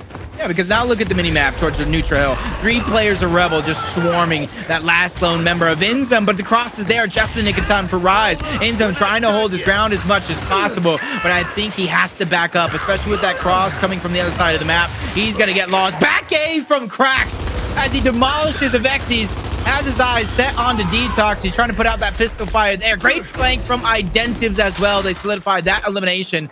Rushiez just trying to be a distraction. Sneaky opportunity. Shows himself the demon at the wrong time. He's going to be forced to back out. Maybe it was at the right time, though, as Rebel now have 2 players trying to find and put the pressure onto Rushiez, but really flank opportunity. You know INZEM was called out as everybody on Rebel turns around just the nick of time to survive, but all the positioning going back on over to Rise as Rushiez puts back it up. She's going in for A. In the meantime, though, we are going to see it at least get touched a bit, but they have to finish off the Rebel members up ahead, and they go for the push. Rushiez, though, getting hung up a little bit on that cover. Demon pushes up confidently and gets the finish. But INZEM, will he be able to get the revenge? And that would have been a massive kill. Well, because INZEM was, bleeding out in the corner. If he picks up that kill, he gets INZEM back into play. But Rebel is looking to tie up this first half 2-2. They've got a decent lead. It's down to the point where Jacob, where Rise is going to have to pretty much get a domination here. That's kind of their only option. Full on squad wipe. This one continues to go. Maybe even kills over hills. Rushiez going to get that first one. Kind of open up the door for the team. You see Rebel knowing they can possibly win off of 1 hill, so they're trying to back up. But that same rotation backwards is the same one that's going to cost Xploidz his life. With sniper up, hill up for grab. DeToX is going to backtrack, but INZEM gets overtaken on the other side of the map in a 2v1 fashion. He's going to lose that hill and that exchange to keep Rebel in control of 2. In control of 2, 15 seconds away from victory. Rushiez at least get the decap, but it's going to be short-lived too. So speaking of in regards to INZEM, it's going to be on C, but as player 3 also dies off on the home hill of Rebel, that should be all she wrote. In the meantime, just 10 seconds remaining, but we have seen weirder things. And INZEM would just have to pull off major heroics. Full red, though. He's going to get blindsided, sideswiped, and he will lose that. But you can't deny he kept it competitive all the way to the very end. Back-to-back rounds by Rise to start off the map. To end the half, it's back-to-back rounds by Rebel, who have seemingly woken up. But a lot of this comes from, great rotational plays. Once they're able to get that advantage after that first rotation, they're figuring out a way to hold on to it on the side of Rebel, even though during the course of it, it might seem like Rise is doing a good job of coming back. You saw a couple of decaps in place. Overall, you got to give it up to both of these teams. When they have the advantage, they're holding on to it. Big map. We talked about the repercussions that could entail if Rise wins this or if Rebel wins this. But with it being tied up, it's now anybody's ballgame, and I love that. I really do. Rebel placed the sniper in round 2, and they proceed to win 2 rounds after that. So clearly the sniper, even if it's not had that much of an effect or any highlight plays, crazy plays, it still has disrupted the fight enough to maybe dismantle Rise a bit. fact, first blood going to go over to the way of Rebel, but Rise quickly answers right back. Well done. And Demon, an important spot to hold, but he doesn't. But then Rushiez runs through his own instant trying to get the finish on Demon. That was a triple cap if Rushiez didn't get taken out. Now Rebel has a 3v2 here. INZEM and DeToX, folks, they have no choice. They have to abandon the hill because, yeah, they can stay and fight it. There's that possibility of them coming out on top. But the smarter play is to try to get out, and I don't think DeToX got out deep enough. He's going to go down. 3 players of Rebel still trying to push this side of the map. From Wolf of Wall Street, that greed is a good thing, but Rushiez got way too greedy, and that was not a good thing, my guy. Not a good thing at all. But even so, the recovery seems to be in play. Avexys, walking tank. He's got a sniper, he's got a bolt-hawk, and he is connecting religiously. And then DeToX will break away to go ahead and challenge Demon on the opposite side. Round number 2. And once again, Rise may be threatening a domination relatively soon. Has the world on his shoulders, and Rushiez just knocks it right off. But Xploidz, as soon as I say that, Xploidz and Identivez pick up a pair of kills for the team of Rebel. You know, we've seen, I would say, he's seen him kind of go off with it before. Identivez kind of toying with his food there. See the rotation coming through from the rest of the squad, though. They only want that D cap. They know they can't overstay on this side of the map, and that's why if they're going to back off and let that D cap come through, I want to see them try to converge on the other side of the map, but they're just slowly but surely trying to play and take what's given to them and create that perfect moment for themselves. The dust will settle. Sniper only has 1 shot. I feel like this is an important round for Rise to win, only because of that mistake from Rushiez. Like, if they lose this, you can kind of put the blame solely on him for that, because like you said, this round would have already been over with. We'd have been, you know, deep into the next round. But Rebel, with the 2-to-1 hill advantage, they don't have the win conditions, so they need to get onto E. So Rise has to make a decision, push out or turtle up. But it seems as if they've already committed for the pushback. Demon hits 1 good shot, though. DeToX going to hit the final shot that is needed, and that gives him an opportunity to potentially push up the D. Because of the way he took the cover on the right side instead of the actual window, that's what made him get full red versus getting chunked. That misstep, I don't know if it was a misstep, but whatever it was, it definitely saved his life, keeping him alive that much longer. As you see, Rebel, they're going to hold on to 1 hill on the one side of the map, but I feel like they kind of know it. Were they bleeding DeToX dry? Wait a minute. Talk to me, Jacob. Talk to me. What's going on? That 100% is 1 hard round to win at that stage in the game. But they down DeToX. Were they waiting to get the two player, not 1, not uno, but dos players waiting to get the elimination instead of pushing up with your backs up against the wall, time not on your side? Did they give up, basically? That's what I want to know. I need to see it in the replay, but weapons going down, Retro's on one side. I think they're going to start to build with a bolt top here on the side of Rebel. Like it. Got to start thinking of something. And without that Retro, though, not even having that at this point hurts, because if Rise does win this next round and they lead 4-2, they can go ahead and disable the upgrade to the Retro. You won't even have it. Even so, you probably disabled the shock, but you never know. We've seen Retros get disabled when the scoreline is 4-2, but a bit of ways until we get to that point in time. The tank fight underway. We do have the shock that is going to be thrown out. INZEM forced to back up, and Rise has to be happy that he gets away because he has the INZEM, but look at the pushback, man. Rebel getting absolutely decimated off the start. Demon, though, flanks around to D, but is it going to be enough? Because the domination is about to be threatened. Just has to stay alive. This is like a must. Oh, he missed every shot. I was about to say, he's going to die situation. He must die time, but he bought them literally a fraction of a second. Not even a full second. Sniper. If he would have hit some shots, maybe it would have helped, but he missed every lance. Anything. Definitely would have been crazy. I was about to say, I thought Crack hit that shot over the top. Either way, he goes back to back. He gets 2. INZEM is feeling that pressure. He's going to be forced to back down to that high ground. Great use of the INZEM. Not excellent use, because excellent would have gotten elimination, but he forces the players to rotate elsewhere and to give his team that extra angle through the spawn. A misroll coming out of Identivez. Crack is getting that damage, but Avexys, fresh off the respawn, is going to save the day. Saves the day. 107 and counting for Rise. A big win from Xploidz will put him onto the hill of E. And DeToX kind of looks at him and then breaks away through mid. And the game plan here, I guess, is just to, you know, defend not only your home hill, but also defend D, and just kind of set up for, you a bit of a point lead, play the long game instead of the short game, which honestly I'm a fan of, but he's also going to be there for the 3v3. Crack hits a great first shot. That's going to force INZEM back. Opportunity for Rebel to push up, and now it's a 3-on-1 as Crack does fall. Identivez in a tough spot. He's going to fall as well, and even though we do see Demon fully get the cap on F, it's going to be short-lived. And with 4 members down, Rise again should still play the long game here, but there's no risk at Rushiez pushing over to E. And tries in full control over every single one of these rounds. Said it yourself. Look out, domination sounding up. Rushiez, I want to see him kind of stay, put that pressure on, but he probably thinks somebody's there waiting for that call out from the team. And that's going to give a wide open spot onto Demon. The cross is there, but Demon knows the pressure. His teammates are getting dropped. He has to hear the call out from his team that he has to go. The round is definitely in his hands. It's Demon now trying to get the decap onto this hill, but he has to be everywhere at once. Kills over hills. He finds that elimination onto Rushiez, sees it as a green light to go. Demon has to go ahead and break this hill, but you see Avexys putting that sniper used across the map. Crack goes down, and no matter what Demon do, it's not going to be enough. Rise will solidify this round and go up 4-2 over Rebel. One more round away from closing out our 3rd map of the series. And now we get to the point where that disable I was talking about, right? Rebel, because they placed a sniper, they were inherently behind when it came to their weapon placements. And now we might not see them have use of their shock or their retro. DeToX, 25 assists, 19,000 damage. INZEM with 25,000 damage himself.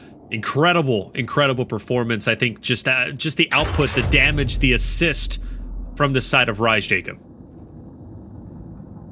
Be Herculean effort for the side of Rebel.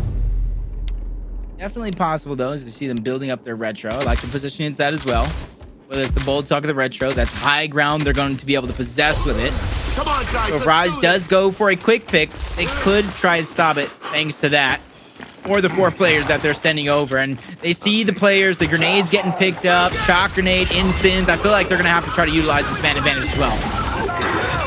Advantage, DeToX. Oh, uncovers the eyes and finds a victim of Identivez and gets back into the fight. Crack can't get the finish. He's going to go for the misthrow. That's going to be 2 down. Now Xploidz is also going to fall. That's now 3 down. And will that be a 4th? Well, not so lucky as Avexys will drop, but INZEM can't get the pickup. Can't get it, but Demon, he's kind of stuck in the moment, and Rise, well, still has a chance to get the sniper, but will they be able to get it? Actually, what a phenomenal start from them, but still the sniper's on the ground, and Rebel might get it. I think neither team is wanting to give up on that sniper just yet, but you hit the nail on the head, correct as can be. Rebel gets the sniper in the hands of Identivez, but Rushiez wins a 1v1 on the other side of the map, and he's definitely going to let him bleed him dry, get as much time as he possibly can, because he did lose his own teammate as well. That was DeToX, but he's fresh off the respawn. They're going to try to take their hill back, probably go 2 hills to 1. Look at the flank from Rushiez. This could be a triple cap scenario. Miracle. Xploidz in a 1v1. Oh, no. Rebel, you got to get a touch. Rebel does get a touch on D, but even so, the pressure, just like the previous rounds, Jacob, is mounting. And Rebel has found themselves in this particular spot 3 rounds in a row, and they haven't been able to overcome it.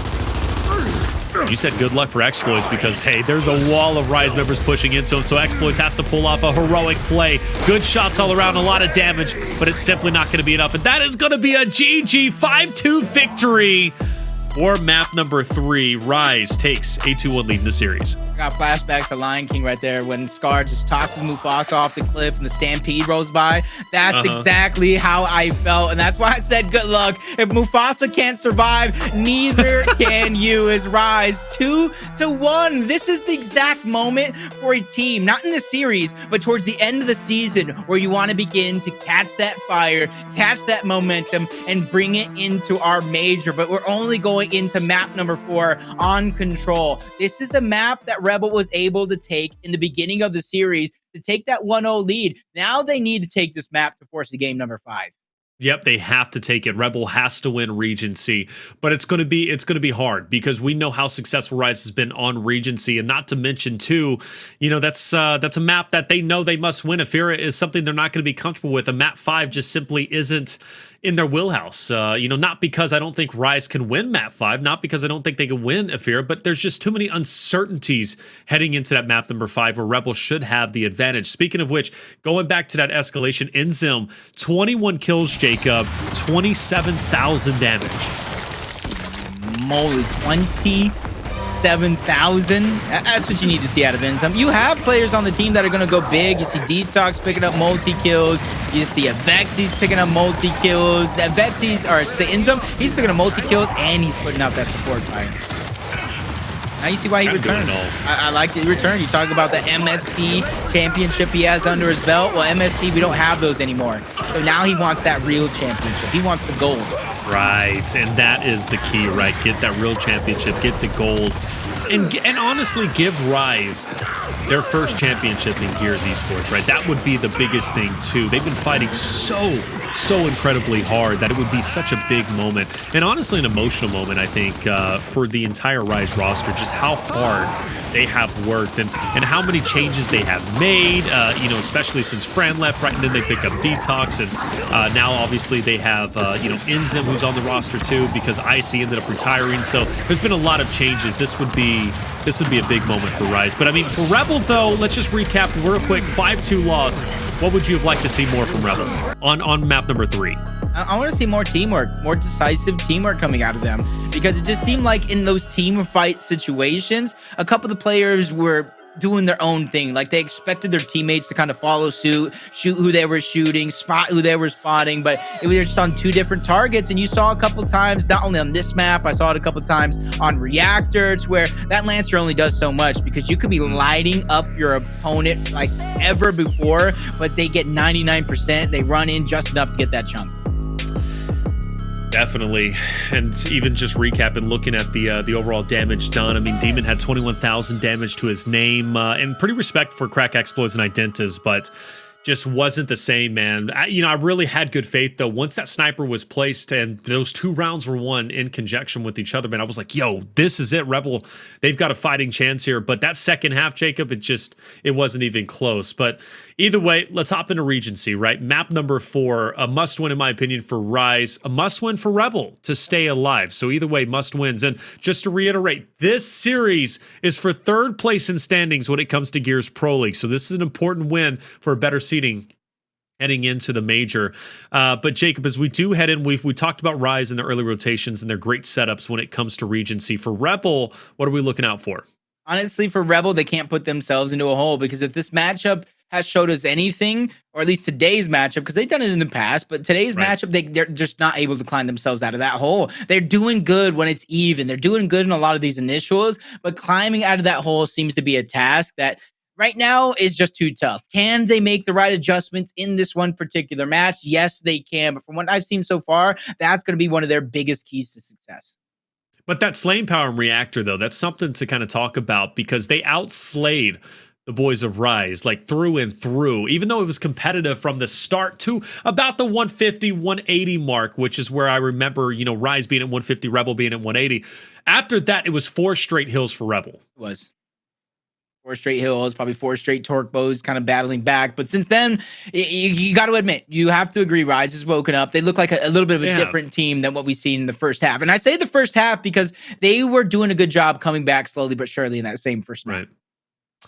They were definitely slowly but surely. But, this is a point where Rebel just needs to really not get in their head and get frustrated. I've seen Rebel at times get frustrated with taking some losses, but also I've seen them get overconfident with taking some wins, and then they go into map 5 and then they get decimated, so it's 2 sides of the coin. Rebel's got to find that balance, but I do think that slaying power is going to be instrumental on Regency, but I also think it's going to be tapered off a bit just with how open it is.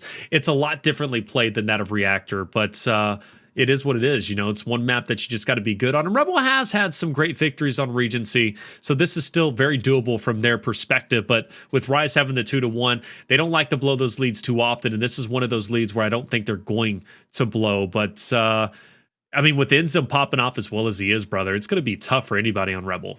And I think INZEM kind of plays up top because that's going to be another tool I think Rebel needs to utilize that in the same fashion that they won that map #1. It was that power weapon control, frag grenades, shock grenades. We talked about the torque bow, 4 possible consecutive torque bow grabs.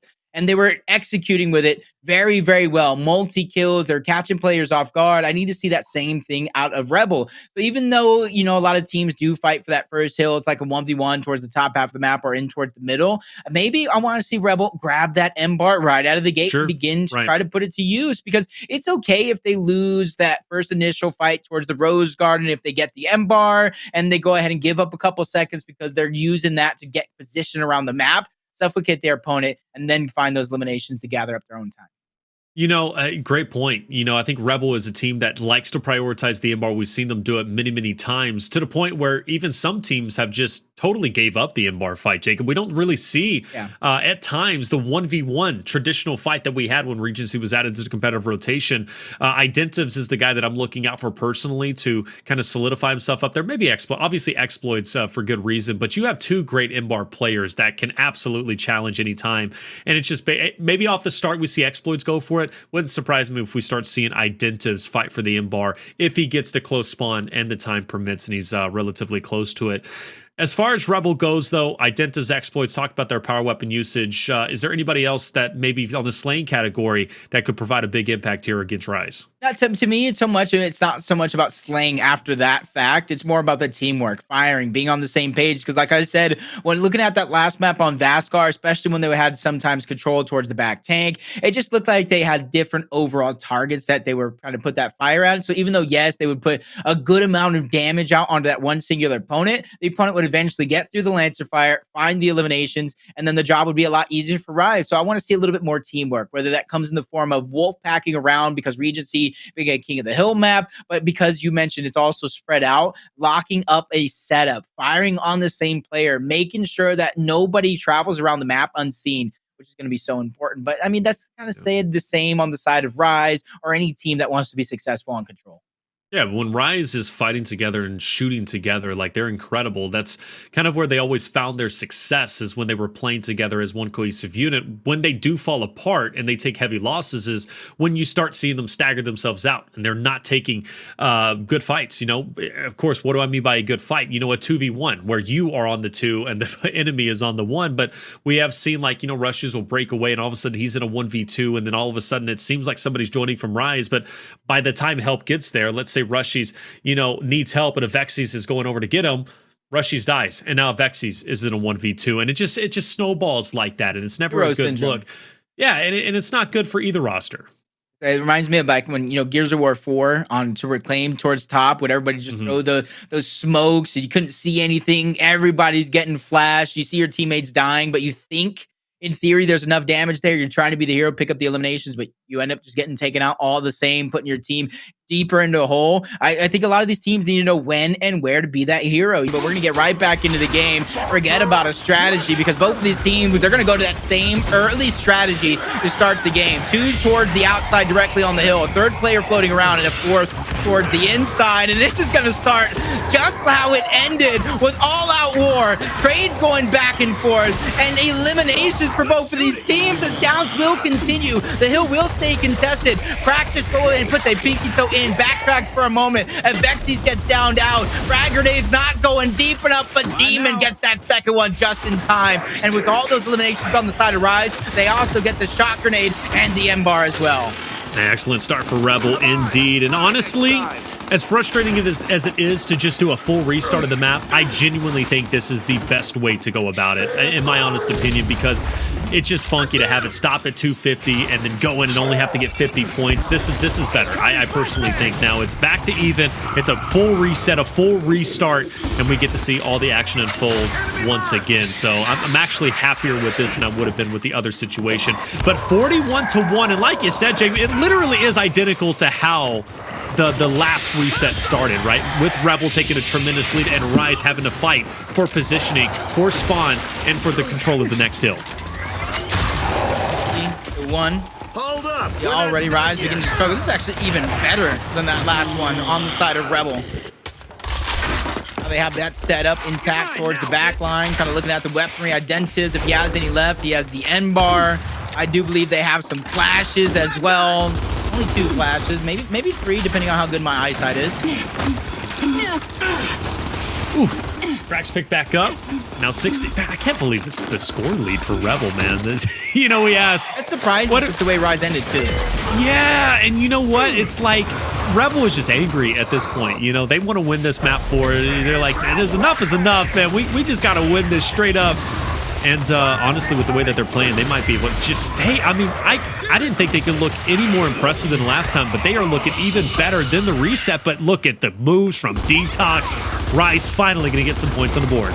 Sometimes you just need a DF. Sometimes you just need that refresher at the end of the day to kind of remind you for the stakes that are on the line. If you guys forgot at home, this is a battle for 3rd place. Not only for 3rd place, but bragging rights. You get that extra bread, a little more cheddar for your sandwich, as Xploidz are going to make INZEM regret ever pushing up to him. 75-25 as Rise trying to get this scrap time on the hill. Xploidz has his eyes set on the future, grabbing those frag grenades and making that rotation for the M-bar as well. Xploidz is like collecting everything here for the team of Rebel. Oh, man, everything indeed. Xploidz has proved his worth so many times, man, and he continues to do so even now. Xploidz dipping out as far away as he possibly can with the 6 shots. INZEM might be the first victim. I do see his name tag popping up just over in the distance. Crack, though, is going to be an up-close and personal fight, and he's going to manage to win it against DeToX. Now they're just to worry about the flank. You got 2 members there. Xploidz forced to reposition. I thought the shots were going to be on the hill, but no, he's got to focus on the 2 Rise members on the flank. Like Xploidz here, deep in towards the spawn. He has to be sure, though, to kind of be on the same page with Demon, because Demon will help and be his escape route here if he does become a target for the Rise offense. Smoke's going out. It does look like they might try to run past him, but INZEM, he doesn't get that opportunity. Frag grenade is going to force Rushiez out wide. He gets it down onto 1. The elimination is going to be cleaned up, so Demon not able to be the hero there, but he's trying to get the downs. Gets 1 onto Avexys. Frag grenade going out. And he's just dispersing these players, making sure that they cannot hold their ground as Demon gets 1. He tries to go back-to-back with Avexys and spots out the short spawn, so even that in itself is valuable information going on over his teammates as Identivez keeps the ball rolling. Bro, Rebel is pissed. Like, the way they are playing and hitting shots, like, this is tremendous. But honestly, Rise is, I mean, even though the points are as they are, like, I'm seeing just some, well, huh? What? Yo? I don't know. Yo? I don't know. What is going first the Rushiez play on powers. Last time I was here casting, and now this. That was ugly. That was hideous. It looked like lag to the brain. I'm even hearing a siren off in the distance, man. Ambulance about to take me away after that play, bro. Yo. All right, 124 to 80, man. It's a scrappy fight for sure. DeToX can get that M-bar. INZEM is just, he's going to Antarctica. That's how far he's being pushed back, but still manages to get the drop on Xploidz. The other player was finished off in the distance, player 2, so well done. Rise is on the comeback. I mean, Rise is really on the comeback. Exactly what you need, but that's been the thing, though. For Rise, even in that last one, they had a little bit of coming back to do after the first couple of hills. The lead has definitely kind of slowed down in terms of changing back and forth, just like I did in that first play, but Demon, he's able to get that first one. Avexys and Rise continuing to be pushed back off of this position, and honestly, this can be a little bit of a victory in its own mind, because that's where the next hill is going to begin to rotate, though. You got to be careful, though. Rise continuing to follow up on a lot of this damage, not letting it escape their eyesight. So if Rise don't be careful, they could find themselves getting it down, getting eliminated. The revives are there. The Wolfpack coming out of Rise, but it does look like a thorn in the side in the form of DeToX. Tries to stop and slow down these players, but it's going to be Rise who stand tall at the end of the day. Rise standing tall, 106 to 137, Jacob. They have managed to come back, and that was an important, that's important for them to do, because Rebel, in my honest opinion, had just far too much momentum off of the start. And if Rise didn't shut them down and put them in check, the scoreline could have already been devastating, more devastating than it was off the beginning. I thought Avexys would get the ultimate value from that flank, but Xploidz luckily was able to sideswipe and take, oh, INZEM doesn't know there's a player in the smoke. And now for that moment, DeToX finds elimination somewhere. Rushiez is doing a good job of holding his ground, but the growth pack is what worries me. Rebel's doing a good job, and Demon finds a way through enemy lines to get that elimination onto Rushiez. But INZEM finds two. Can he get the third one? Nope. But he's going to let DeToX share in the joy. The quick spawn going on over to Rebel, but they want that power weapon before anything else. And if they get that M-bar, they could fight for the grenades next. And they know there's only scrap time left, so if they get the weapons, they could get themselves potentially 75 pots per second. 157 to 137 now as Rise continues with that lead. Rebel forced to answer back if they potentially can. Here comes that push. Rushiez with that side angle. Oh, backs up. I don't know why he did that. I don't know what he backed up. In the meantime, no one was pressuring him. The Lancer fire would have been huge to help Avexys get the chip damage, but ultimately, because Rebel's not put in check and not even peppered up at all, when they push through, they easily retake the hill. 137, 161. Scoreless on that last one for Rebel. Not in a position that they were in last time with almost a 40-point deficit to overcome. That doubt, I feel like when it comes to this roster, this is the moment it would begin to set in, if anything. Xploidz loses.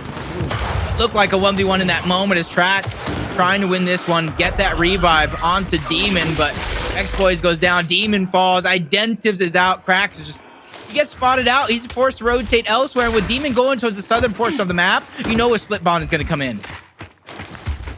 Split spawn is going to be interesting. You got to keep your head on a swivel on Regency, man. We have seen spawns ruin championships, literally. So at this point in time, man, got to keep your head on a swivel as we go back in round two as Rebel's going for the retake themselves. Great shots from Rushiez.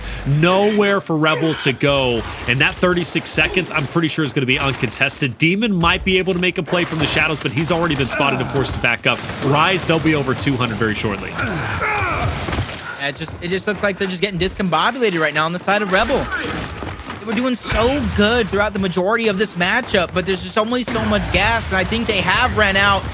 Xploidz gets taken out. Identivez, he needs some help coming in the form of Crack, but he's not in time, so Identivez will drop. Crack with the M-bar is going to take out Avexys, but he's going to fall shortly after. So no matter what happens, Rise are just coming out on top. Play after play, kill after kill. Now Rushiez going to get that new M-bar.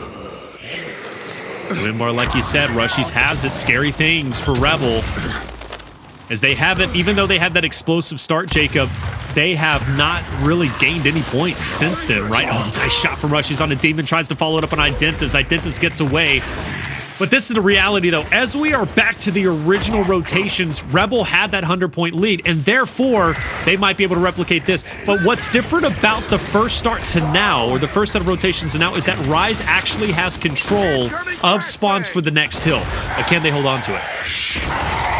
He's trying to keep his head down, possibly land a body shot.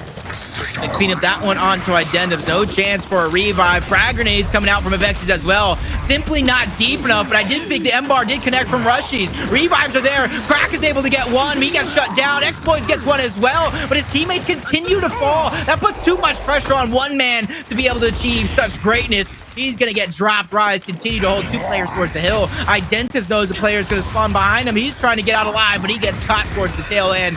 But the spawns have definitely switched. Rebel, they get positioned for next, but there's still time left on this hill for scrap to be built up. So Rebel, they have to figure out a way to not only contest this, but beat towards the next one as well.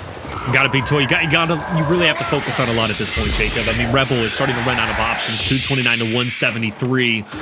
Things could start to spiral out of control very quickly. And just to update you, if you were just joining us, right, Rise is one map away from victory in this series. And they would win it 3-1. Rebel needs to win this to stay alive, to send it to Ephyra execution map number 5. But back on board with the action is Identivez going to get the cleanup onto 1. Surely the first initial points are going to be going to the way of Rebel. Unless Crack can hold his ground here. No, he allows the pickup right in front of him. Jacob, do you think Crack should have pushed that a bit earlier to get the finish on at least one? I feel like he needed to. It's these eliminations, these players on the side of Rise that are staying alive and really being so annoying. Being that thorn in the side, they either find an elimination, they're either saving their teammates. Avexys gets down out though. Frost comes in. They're trying to stay alive towards the back end, but I don't think they're going to be able to because Xploidz is getting deeper and deeper in towards the spawn. But He's able to get one onto DeToX before it finally catches up from Avexys. Catches out Xploidz. Short respawn going over to Rise. So that player that they lost is immediately back in towards the fight. Meanwhile, you see Identivez spawn so far outward. Rebel needs to buy time here. Rebel needs to buy time, like you said, and time is starting to, you know, honestly catch up for them in a good way. 205 to 234, and close that deficit quite a bit. Rise, though, still on the outside, looking to push through.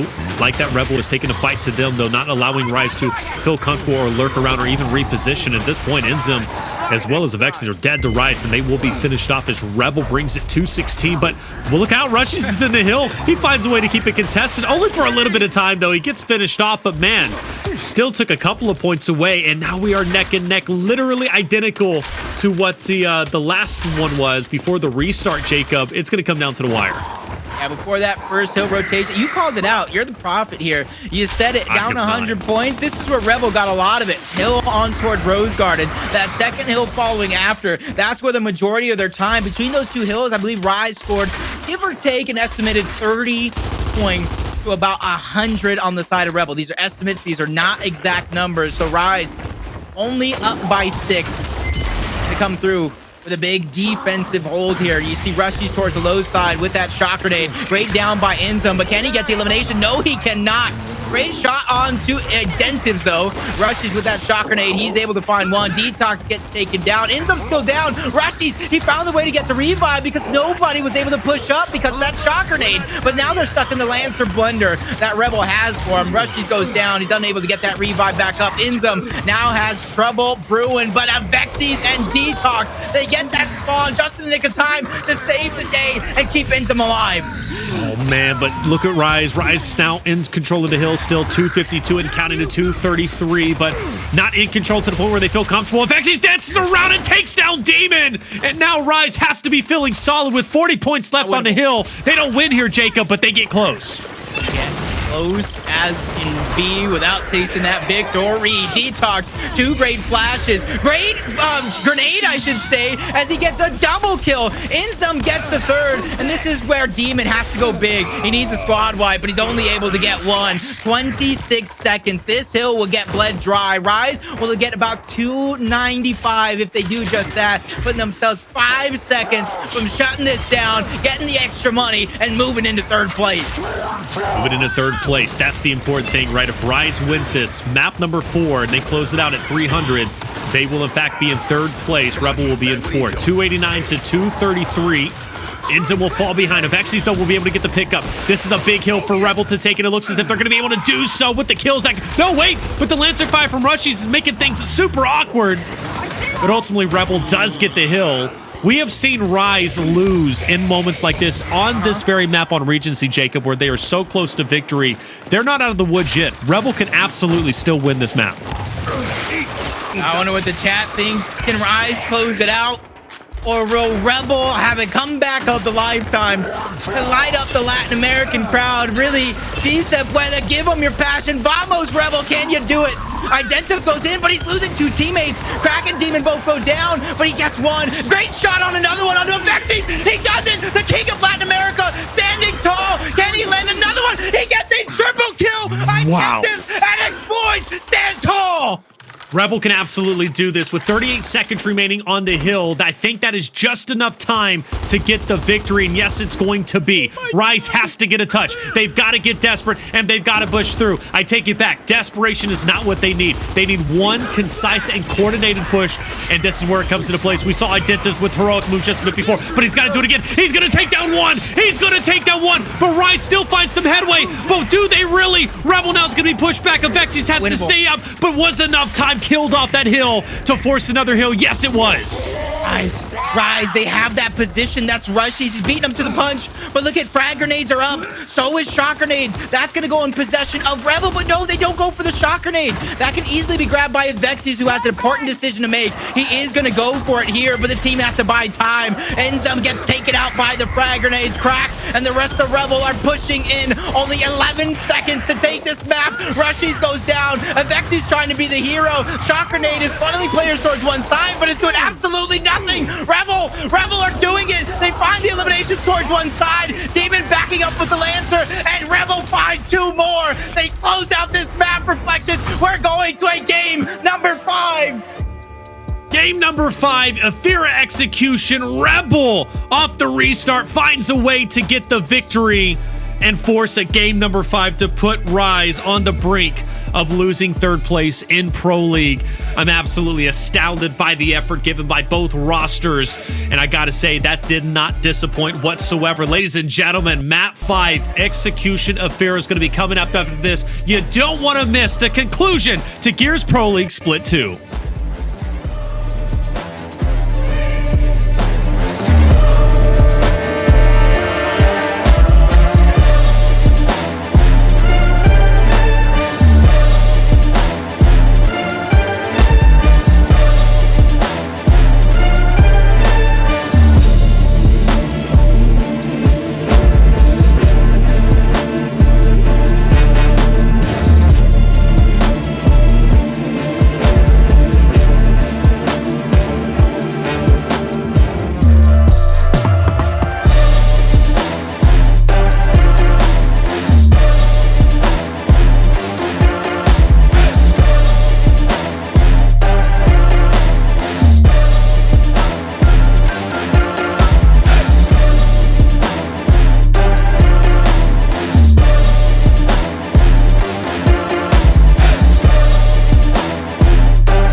Welcome back, ladies and gentlemen. I got one question for you guys. I got one question for Reflections. Are you not entertained? A reset that was looking like it was going to favor Rise after that mid portions of the game. Quick heroics. I don't know who to thank. There's not one individual player on the side of Rise to make that comeback possible, but they did it, Reflections, and they bring us to a game number 5 after not seeing a single game number 4 all week long before this matchup. We go to 5 for 3rd place. It's wild, isn't it? We had 3-0s across the board, even side station yesterday. Today we had 3-0s in our first 2 matchups: F1 versus Discipline, Pittsburgh Knights versus KCP. But this series going the distance. Map number 5, both teams refusing to back down And it comes down to what we talked about, Jacob, and we've been consistently saying throughout all of Split 2. The teams in top 5 are so evenly matched that you just never know who's going to win any given day. And that's going to make the major so fun because you got Friday, Saturday, and Sunday. 3 different days where one team might explode on Friday, but not on Saturday. And the same thing as we said, one team can do well on Saturday, but not on Sunday. It's truly going to be the gauntlet, as it always is. But Jacob, as we head into map number 5, Ephyra Execution, a map that Rise has not been tested on and has not played on throughout all of Pro League for Split 2. Now their 3rd place position in Pro League is on the line on a map that they simply haven't played yet. What a final test for Pro League. What a final test going into that major for Rise. Because there's so many things being tested right now. You have to test how you respond a big loss, a big blunder like that. Are you down on yourselves? What type of response will Rise have? Now you go ahead and get tested, not having seen this map in Pro League play before against a team who has played it a couple of times.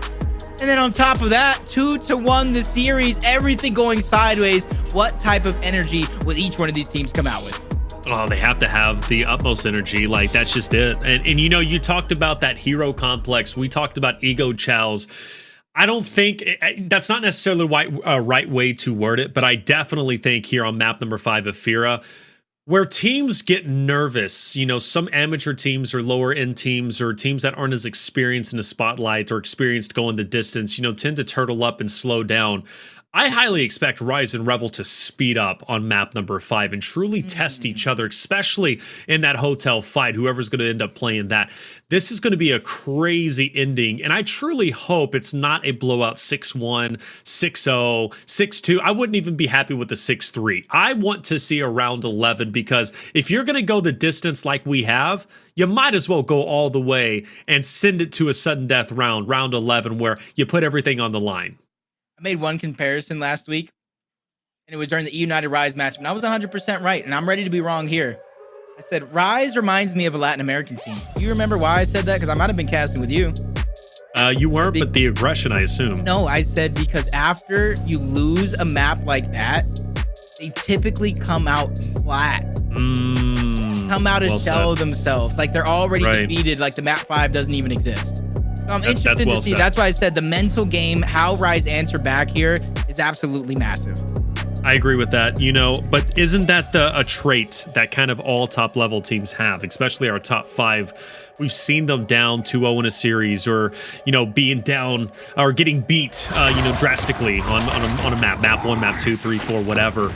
And then always having that Mamba mentality to come back and just perform even better on the next map. And I think we're going to see a lot of that right here. Now, DeToX gets the quick pick on the torque bow. Jacob, that never happens. I don't even know how that one was possible. Identivez got caught lacking. Demon goes for the drop shot. He's just going to get dropped for a moment, but the teamwork is just so pristine from Rebel. Crack goes in knowing how important that man's life. That just taught me how far back is Rise in that situation. They look like nobody's really defending these hills from either one of these teams, but INZEM's going to be the first player drop. Drop shot going out, almost even look like the torque bow connected, but Xploidz looking like Neo from the Matrix, dodging absolutely everything, getting that first blood, making Demon's life that much easier with the drop shot. He gets to Rushiez with a mountain to climb, forcing one team kill, and it's on to Demon. That's a big player loss, but he's unable to regenerate his health. And Rebel, after a big comeback in map number 4, win round number 1 in our game 5 of the day. That is a big win from them, a massive win. And even after Rise got the quick pick on the Torpo, which again, that just simply never happens. Xploidz holding his ground in Hotel. That is going to be a reoccurring theme. And Demon hitting the 2-piece. Man, come on. Rebel had it all. Is that a different angle replay? Was it? The same. That looked like it. That looked like it. Well, either way, man, let's go ahead and get into the Hotel fight. Oh, Xploidz in a 1v2. You see him back up in that meantime? Now it's a 2v2, but he wanted to go full send into Rushiez, Jacob, but didn't have the opportunity. DeToX, so great connection onto Identivez. Avexys, big shot on the crack, but he's also getting peppered and lancered himself. This could come down to a 3v2. Xploidz surely dies in this situation, and he will. So it is going to be that 3v2. Demon, though, last time hit a 2-piece with the drop. Will he do the same thing here? It is a 3v2. that kind of power weapons on extra players. DeToX has that torque bow, so that kind of counts as something extra. The drop shot, though, that's guaranteed kill. Everybody in Gears history can tie into that. From the great IGLs like Franchise to some of the best casters we had throughout the history of the game, drop shot is a kill, and it's up to Demon to really execute with it here. Demon, that guy who absolutely can make a big play here. He's got to be cognizant that she's off to the left. There's the active. Just wants one more line of sight, maybe even close the gap. Should be a guaranteed kill, and it will be. Now it's going to be a 2v2. Demon still with one more shot. DeToX, though, he's getting flanked. Oh, drop shot moves in. He's going to die. It's a 1v2. You said the drop shot counts as an additional player, and Jacob, I 100% agree now. INZEM's by himself. All the great IGL, all the great coaches just smiling. Ain't got to be smiling after that one as well. Great usage of that drop shot. Back-to-back rounds. Demon getting not one, I do believe 2 eliminations with that drop shot. INZEM just trying to make that sneaky play. Can only guess overtime towards the middle of the hill. He's going to try to grab that torque bow. With 10 seconds left, he's going to do the best he can, but it's going to be an uphill battle, figuratively and literally, with the stairs going uphill. This is not going to be easy for INZEM, but with power weapon, maybe it's possible, but he takes a ton of damage, and, well, that's going to be a cap even before it got started. He's not going to be able to clear that ground quick enough, and that's going to be the round as 2 in a row as Rebel takes the lead. Well done from them. Done indeed. You can see Identivez kind of taking his time outside. DeToX getting torque bow back-to-back rounds. But if you're still winning the rounds for Identivez, it doesn't really mean much. It just means you're kind of holding him off, not letting him rotate fast enough. You're kind of scaring him a little bit. It's the outside fight where Rebel is just coming out on top with Demon and that drop shot. I think Rise needs to focus on. Incoming. Absolutely. Well said. Demon cannot get that drop shot anymore. Bottom line, period. Even if you're getting the torque bow consistently, Demon has been at the X factor for the previous 2 rounds, rounds 1 and round 2 with the drop. He's just too powerful with it. You have to take him down and challenge him and win that fight. And obviously, that's going to be on the back of Avexys. But Avexys wins. Avexys takes down Crack, and now Demon, he's going to be in a 1v2, and this surely should be a round for Rise. Like a 5v2 with that drop shot in the hands of Avexys. Make it a 5v1 with Xploidz being the last one alive. Even though he's not marked out, they know he's there. Xploidz like, I know. Let's just move on to the next round. We will move on to the next round, Jacob. Well done. And again, find success. Why? Because they kill Crack and they kill Demon for the drop shot. Big outside. Like I said, when it comes to that drop shot, it's Demon making the plays outside. And Crack, that was easily winnable. I think instead of going for the melee, if he shoots the shot, he connects. All right, heading into round number 4. Let's see how this one's going to play out now. Obviously, a lot of emphasis placed on Xploidz. We've been watching his journey through this hotel several times, this time deviating on the backside of Rushiez. Oh, what a shock, though! Yo, you never see a shock thrown up there, Jacob. It's typically never used on this side of the map. In fact, it's not usually grabbed that frequently, but it gets Demon that drop shot for now. It gets in his hands. A sneaky play from Identivez to catch INZEM out of position as they're trying to get the shots to not allow Demon to get taken out on the floor, and they work to perfection on the side of Rebel to keep Demon alive, because immediately, as soon as he gets back up, he shoots out that drop shot and connects with a very, very big elimination. Huge elimination. My lord. Excellent stuff now. So do see it 4-2. Still a lot of work being done, obviously, or needed to be done, excuse me, from Rise. One more shot remains. Got to connect, but Demon with the drop shot again, who's been played so well. The fact that Rushiez can even get into this position is crazy to me. 1v3. I still don't think he wins this round, but I mean, man, if anybody could do it, it'd be Rushiez. Look at the shots just peppering him and coming through, but still, the fact that, again, and I'll say it, the fact that he even gets Crack in that spot is crazy to me. But Rebel, they'll take a 3-1 lead, 3 rounds away from victory. This is where it's going to be up to Rise, really, here. And I think a lot of what Rebel's doing, even though it may not always be the drop shot, which, I mean, typically, yes, it is. Every time they get the drop shot in the hand, they win the round.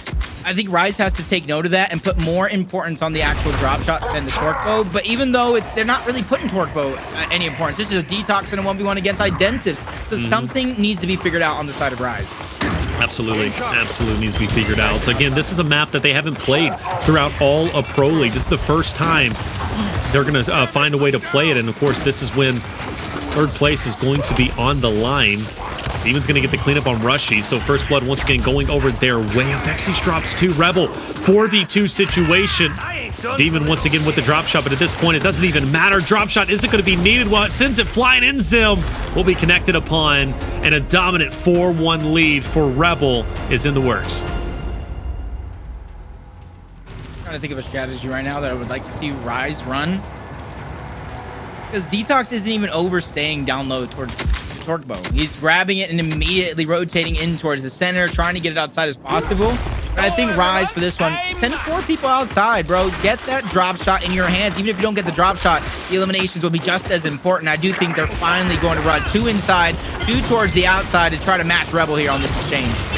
Gotta match Rebel. You have to at this point, because it's just it's an overwhelming lead 4-2, and if you don't change something drastically and you continue to do what you're doing, you're easily looking at a win for Rebel. But even with the change, already 2 players down. Rushiez, Avexys, INZEM, DeToX last alive, Jacob, and that's going to be a 5-1 lead for Rebel, 1 round away from securing 3rd place in Pro League. Typically after a loss like that last one, this is where it begins to crumble on the side of Rise. You can add into the fact that you're taking note of they haven't necessarily played this map as much as they probably have hoped in terms of Pro League play, but that's no excuse. To me, is just means absolutely nothing, because you scrim, you practice. You should have at least some familiarity on this map. You should have some sort of adjustment, plan A, plan B, and plan C ready. Right before the major, too. Right before the major. Right before the major. Rise, this is a map they clearly need to practice on. Good shock once again, though, and that's something that Rise has been doing well. The shocks have been placed exceedingly well. No, but Avexys and Rushiez push up, and they allow Demon to flank around, or Crack, excuse me, but what a recovery that is for Crack. What a recovery, excuse me, for DeToX, and now Identivez last alive. That is a round where Rise should have been punished, yet they find a way to strike back and then take down Rebel, but it was off the back of some miraculous kills from DeToX. Great switch up of the strategy too overall. Rise matching that pressure that Rebel's putting on the inside, and that's why you see DeToX was getting it almost uncontested, because they had a bigger picture in mind on the side of Rebel. Funnel these players in, slowly suffocate them out, and that's what I want to see again. Rise, be aggressive, and test the inside, and test towards that drop shot, and make torque bow an afterthought. I agree with that. I do. It took 5 rounds of them getting beat down for them to figure it out, but they finally did. So what we see is a comeback from Rise. I don't know, Rebel's been looking way too strong. They're not giving that hotel fight, and Xploidz is maybe potentially going down low, or excuse me, going across the challenge, but Xploidz will actually get the torque bow. So Rise now can't get too overzealous or over anxious about the prospect of him having that, but it is a scary sight. Either way, First Blood comes out quickly. Answer Rushiez will take down 1. Big fight though over on the drop shot side. Rebel now 3v2. Taking down this additional player, Jake, would be massive. Absolutely needed to bring it down to a 2v2 scenario. Identivez, the expert that he is, seeing a lot of these situations, tries to back up. It's a cheeky play. I give Xploidz credit for at least trying it, at least attempting to try to connect with the torque bow onto the drop shot, but I don't believe that is a possible angle. No, torque bow is out to waste, so now Rushiez really has this round in his hands. If Rushiez and Rise do not win this round, Rebel deserve the map victory. Absolutely. I agree with you there. Drop shot. Come on. Active in. Xploidz just up ahead. He has been spotted. But that is a long distance for it to travel. A long distance. Xploidz should have a little bit of leeway to get away. Rushiez hasn't fired it just yet. This is smart. He's baited him out. Xploidz, he goes closer and closer, and he's going to be finished off. Now it's going to be a 2v1. But you got to get to that overtime hill. Identivez, he's been deadly in these spots before. You know where he's at. He's on the hill currently. Last thing Rise needs is to allow Identivez to cap right in front of him. Incoming. They're gonna let that one go easy. Answer fire, pistol fire. They're just trying to pepper him up, because you know as well as I do, you know, it takes a couple pistol bullets, a couple Lancer shots to make that one shot possible, whether it's a chunk or a one shot down. So I like Rise utilizing all their resources, all their weapons, trying to climb back into this one, but the story remains. Map 5-2 Rebels, still 1 round away, or so say 5-3 after that one, last one. 1 round away from closing this one out. 1 round away from closing it out, but that can feel like an eternity away, especially when you have a team opposite of you starting to come back. doing so with a great adjustment. You see Identivez feels the pressure. He's pushed up onto Rushiez. Rushiez will die. Now, Rebel has consistently been getting first blood. It's after that where Rebel runs into some issues. But Crack with the drop shot now. This looks to be a Rebel round. That's 2 out of the way now. Rebel 4v2. Drop shot in the hands of Crack. DeToX getting spotted out. INZEM getting spotted out in the middle. He gets it down onto 1, but Crack just the nick of time. Drop shot going out. Going to connect with DeToX. Taking him out, and INZEM the last one alive. Rebel come back down 2 maps to 1 on Ephyra game number 5 to take the series 6-3 and 3-2 overall. Congratulations to Rebel. They did it.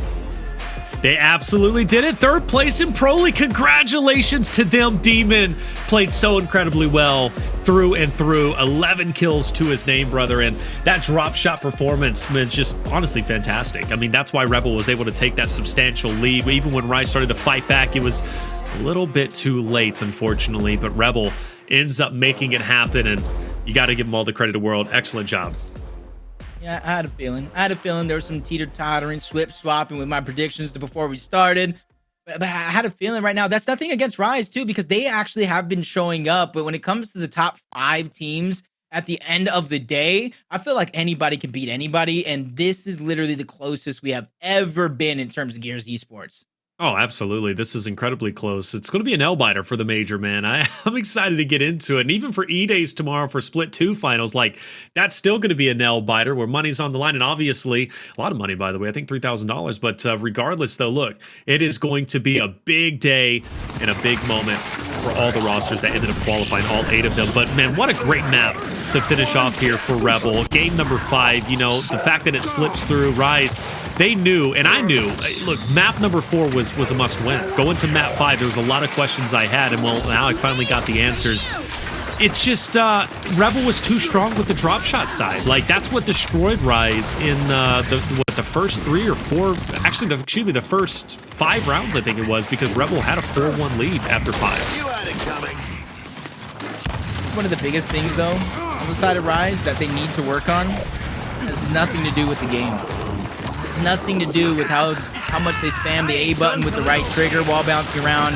Has nothing to do with watching VODs over and over. It has nothing to do with where you place your players on control, execution, or escalation.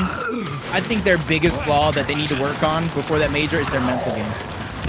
I think they lost this map number 5 before it even started. I think the way they lost map number 4 is how they lost map number 5. They were just deflated. They had nothing left in the tank. And when you get that close to victory and it gets rugged out from underneath you, you have to have more than just being good at the game left in the tank. And I think Rise, they just need to figure it out. It's more than just being good. And Rise right now, I feel like they lost it somewhere along the way.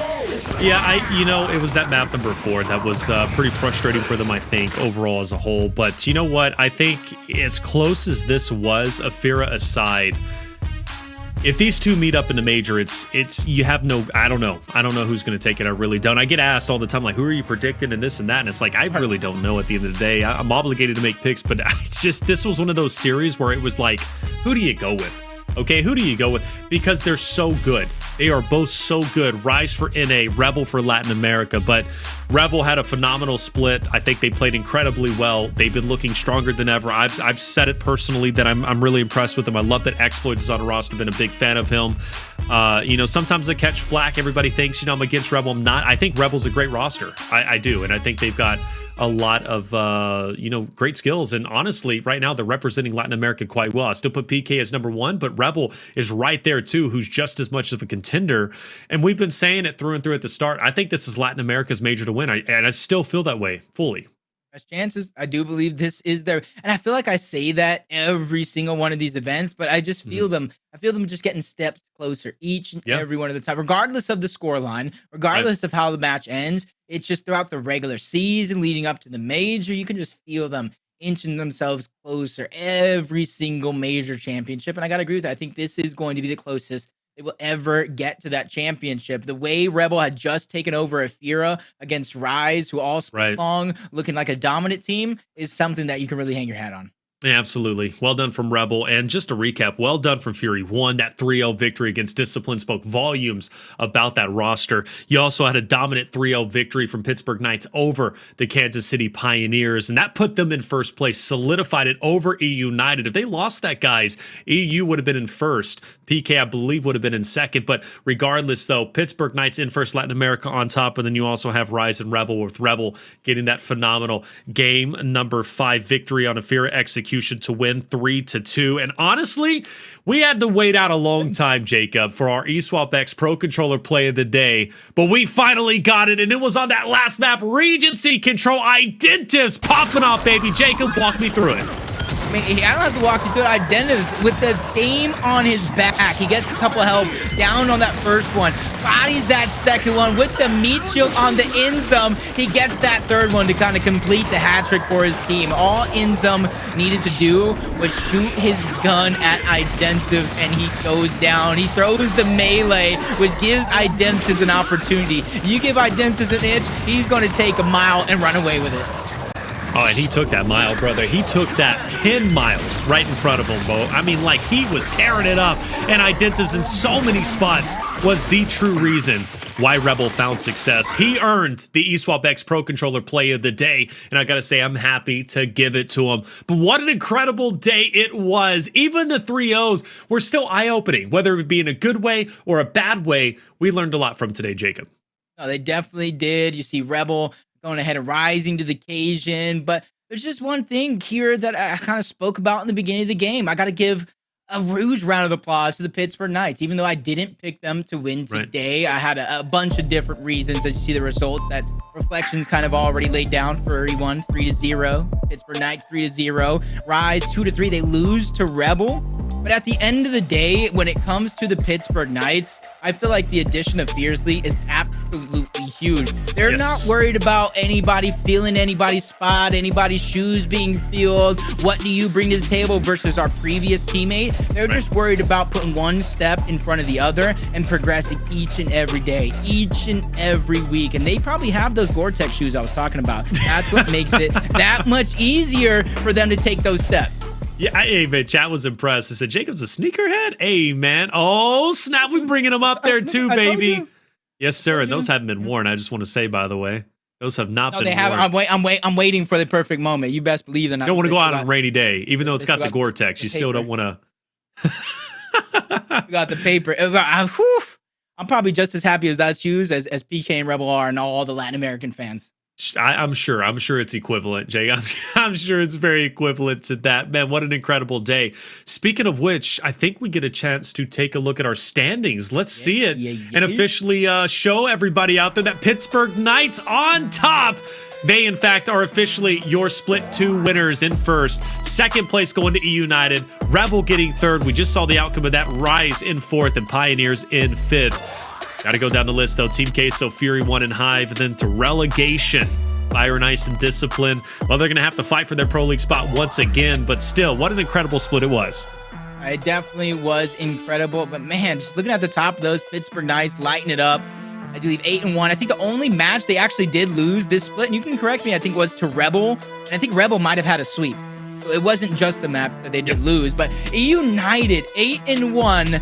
7 straight wins to end the split, even though this last one was a forfeit to Hive. That's something that they don't care about, because at the end of the day, they're ready to beat anybody they sets in front of them. Yes, anybody that is in front of them. I think everybody needs to be savage on this list. Speaking of savage, hey, chat, come on. I got to give you props. Let's look at our prediction standings. My lord, was this not an amazing time? Twitch chat in first. I cannot believe it. I can't believe it. Twitch, how did you get so smart? And why are you so smart? Why are you smarter than me, Blaze, Jacob, and Colin? You watch us week after week. How did Colin get in last place and Blaze ended up right there behind me after making his wild picks? How did that happen? Blaze is just an OG. He's like Master Splinter. He's always going to figure out a way to make things happen. Colin, though, he's just so entertaining, and a little bit, I feel like maybe without Kenny Bounce kind of on EU United anymore, he found himself a little lost. But I think, during the major, I think if it comes down to predictions, I think Colin's going to have his head on the right shoulders. But Twitch chat, I What do know. what can we give Twitch I don't chat? even know.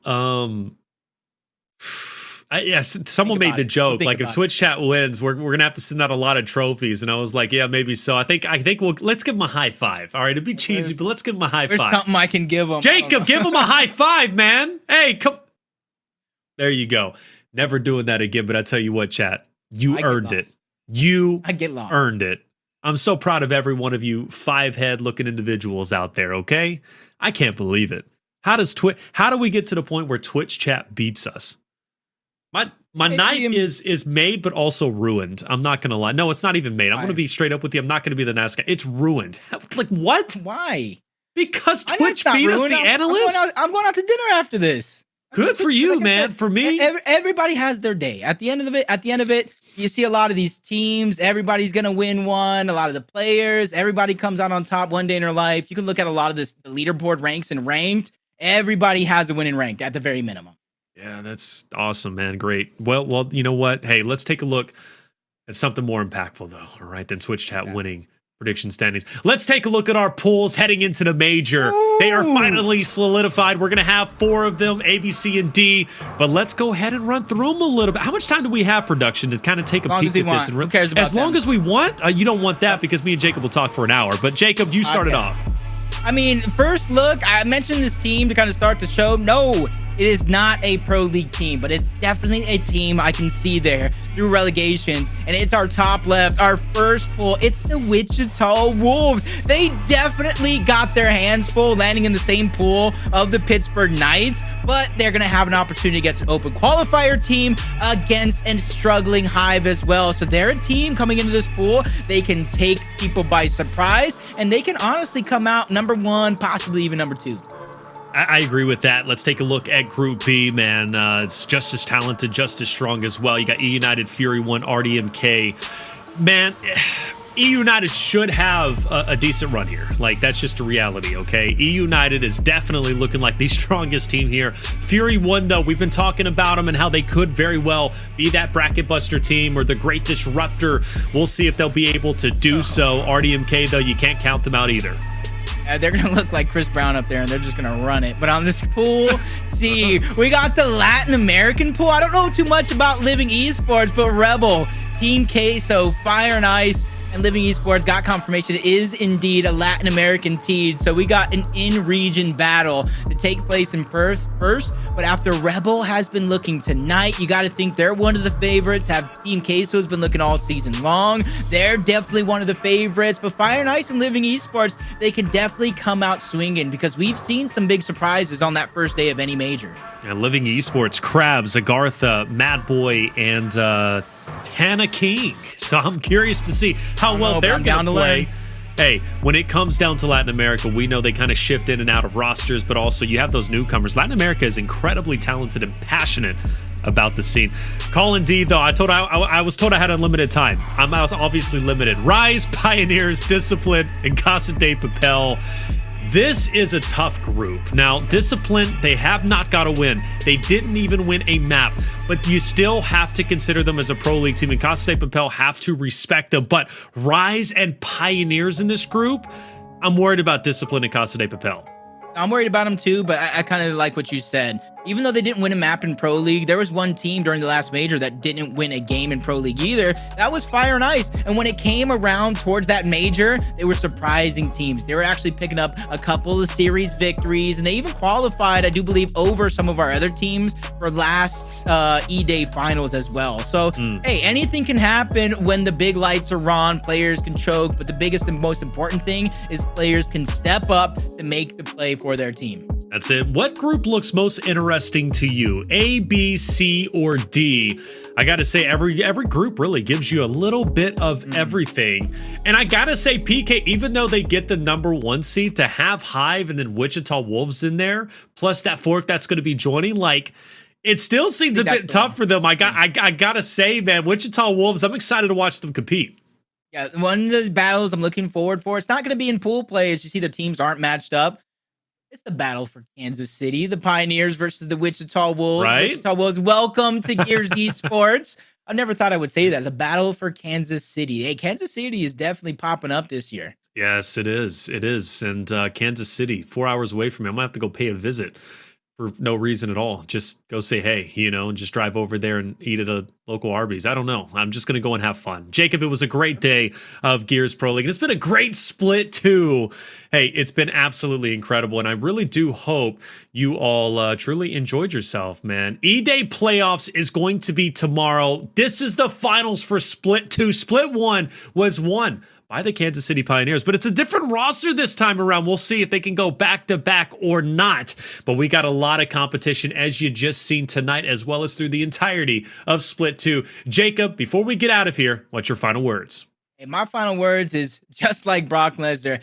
These teams during the major reflections better knuckle up and be ready for a fight. Hey, you got to be ready at any moment, because if you don't got to get ready, if you just stay ready. And I'm ready at any moment for hand-to-hand combat, for Gears of War 1v1s. You just got to catch me at the right moment. Reflections, I'm waiting for you. You might have beat me this split. But I'm coming back next split. You better get yourself some gloves, because I'm coming to that studio. It's not me who's your competitor. It's Twitch chat now. You want to be the champ, you got to beat the collective unit of all 2,000 of them, okay? It's not going to be easy to do. And also, to quote one of your famous quotes, hey, if you never practice, you never make bad mistakes. All right. Hey, it's been an incredible day, and I really appreciate all you guys being here. Make sure you hit that follow button. Be ready for major time. So hit that follow button here on the Xbox channel.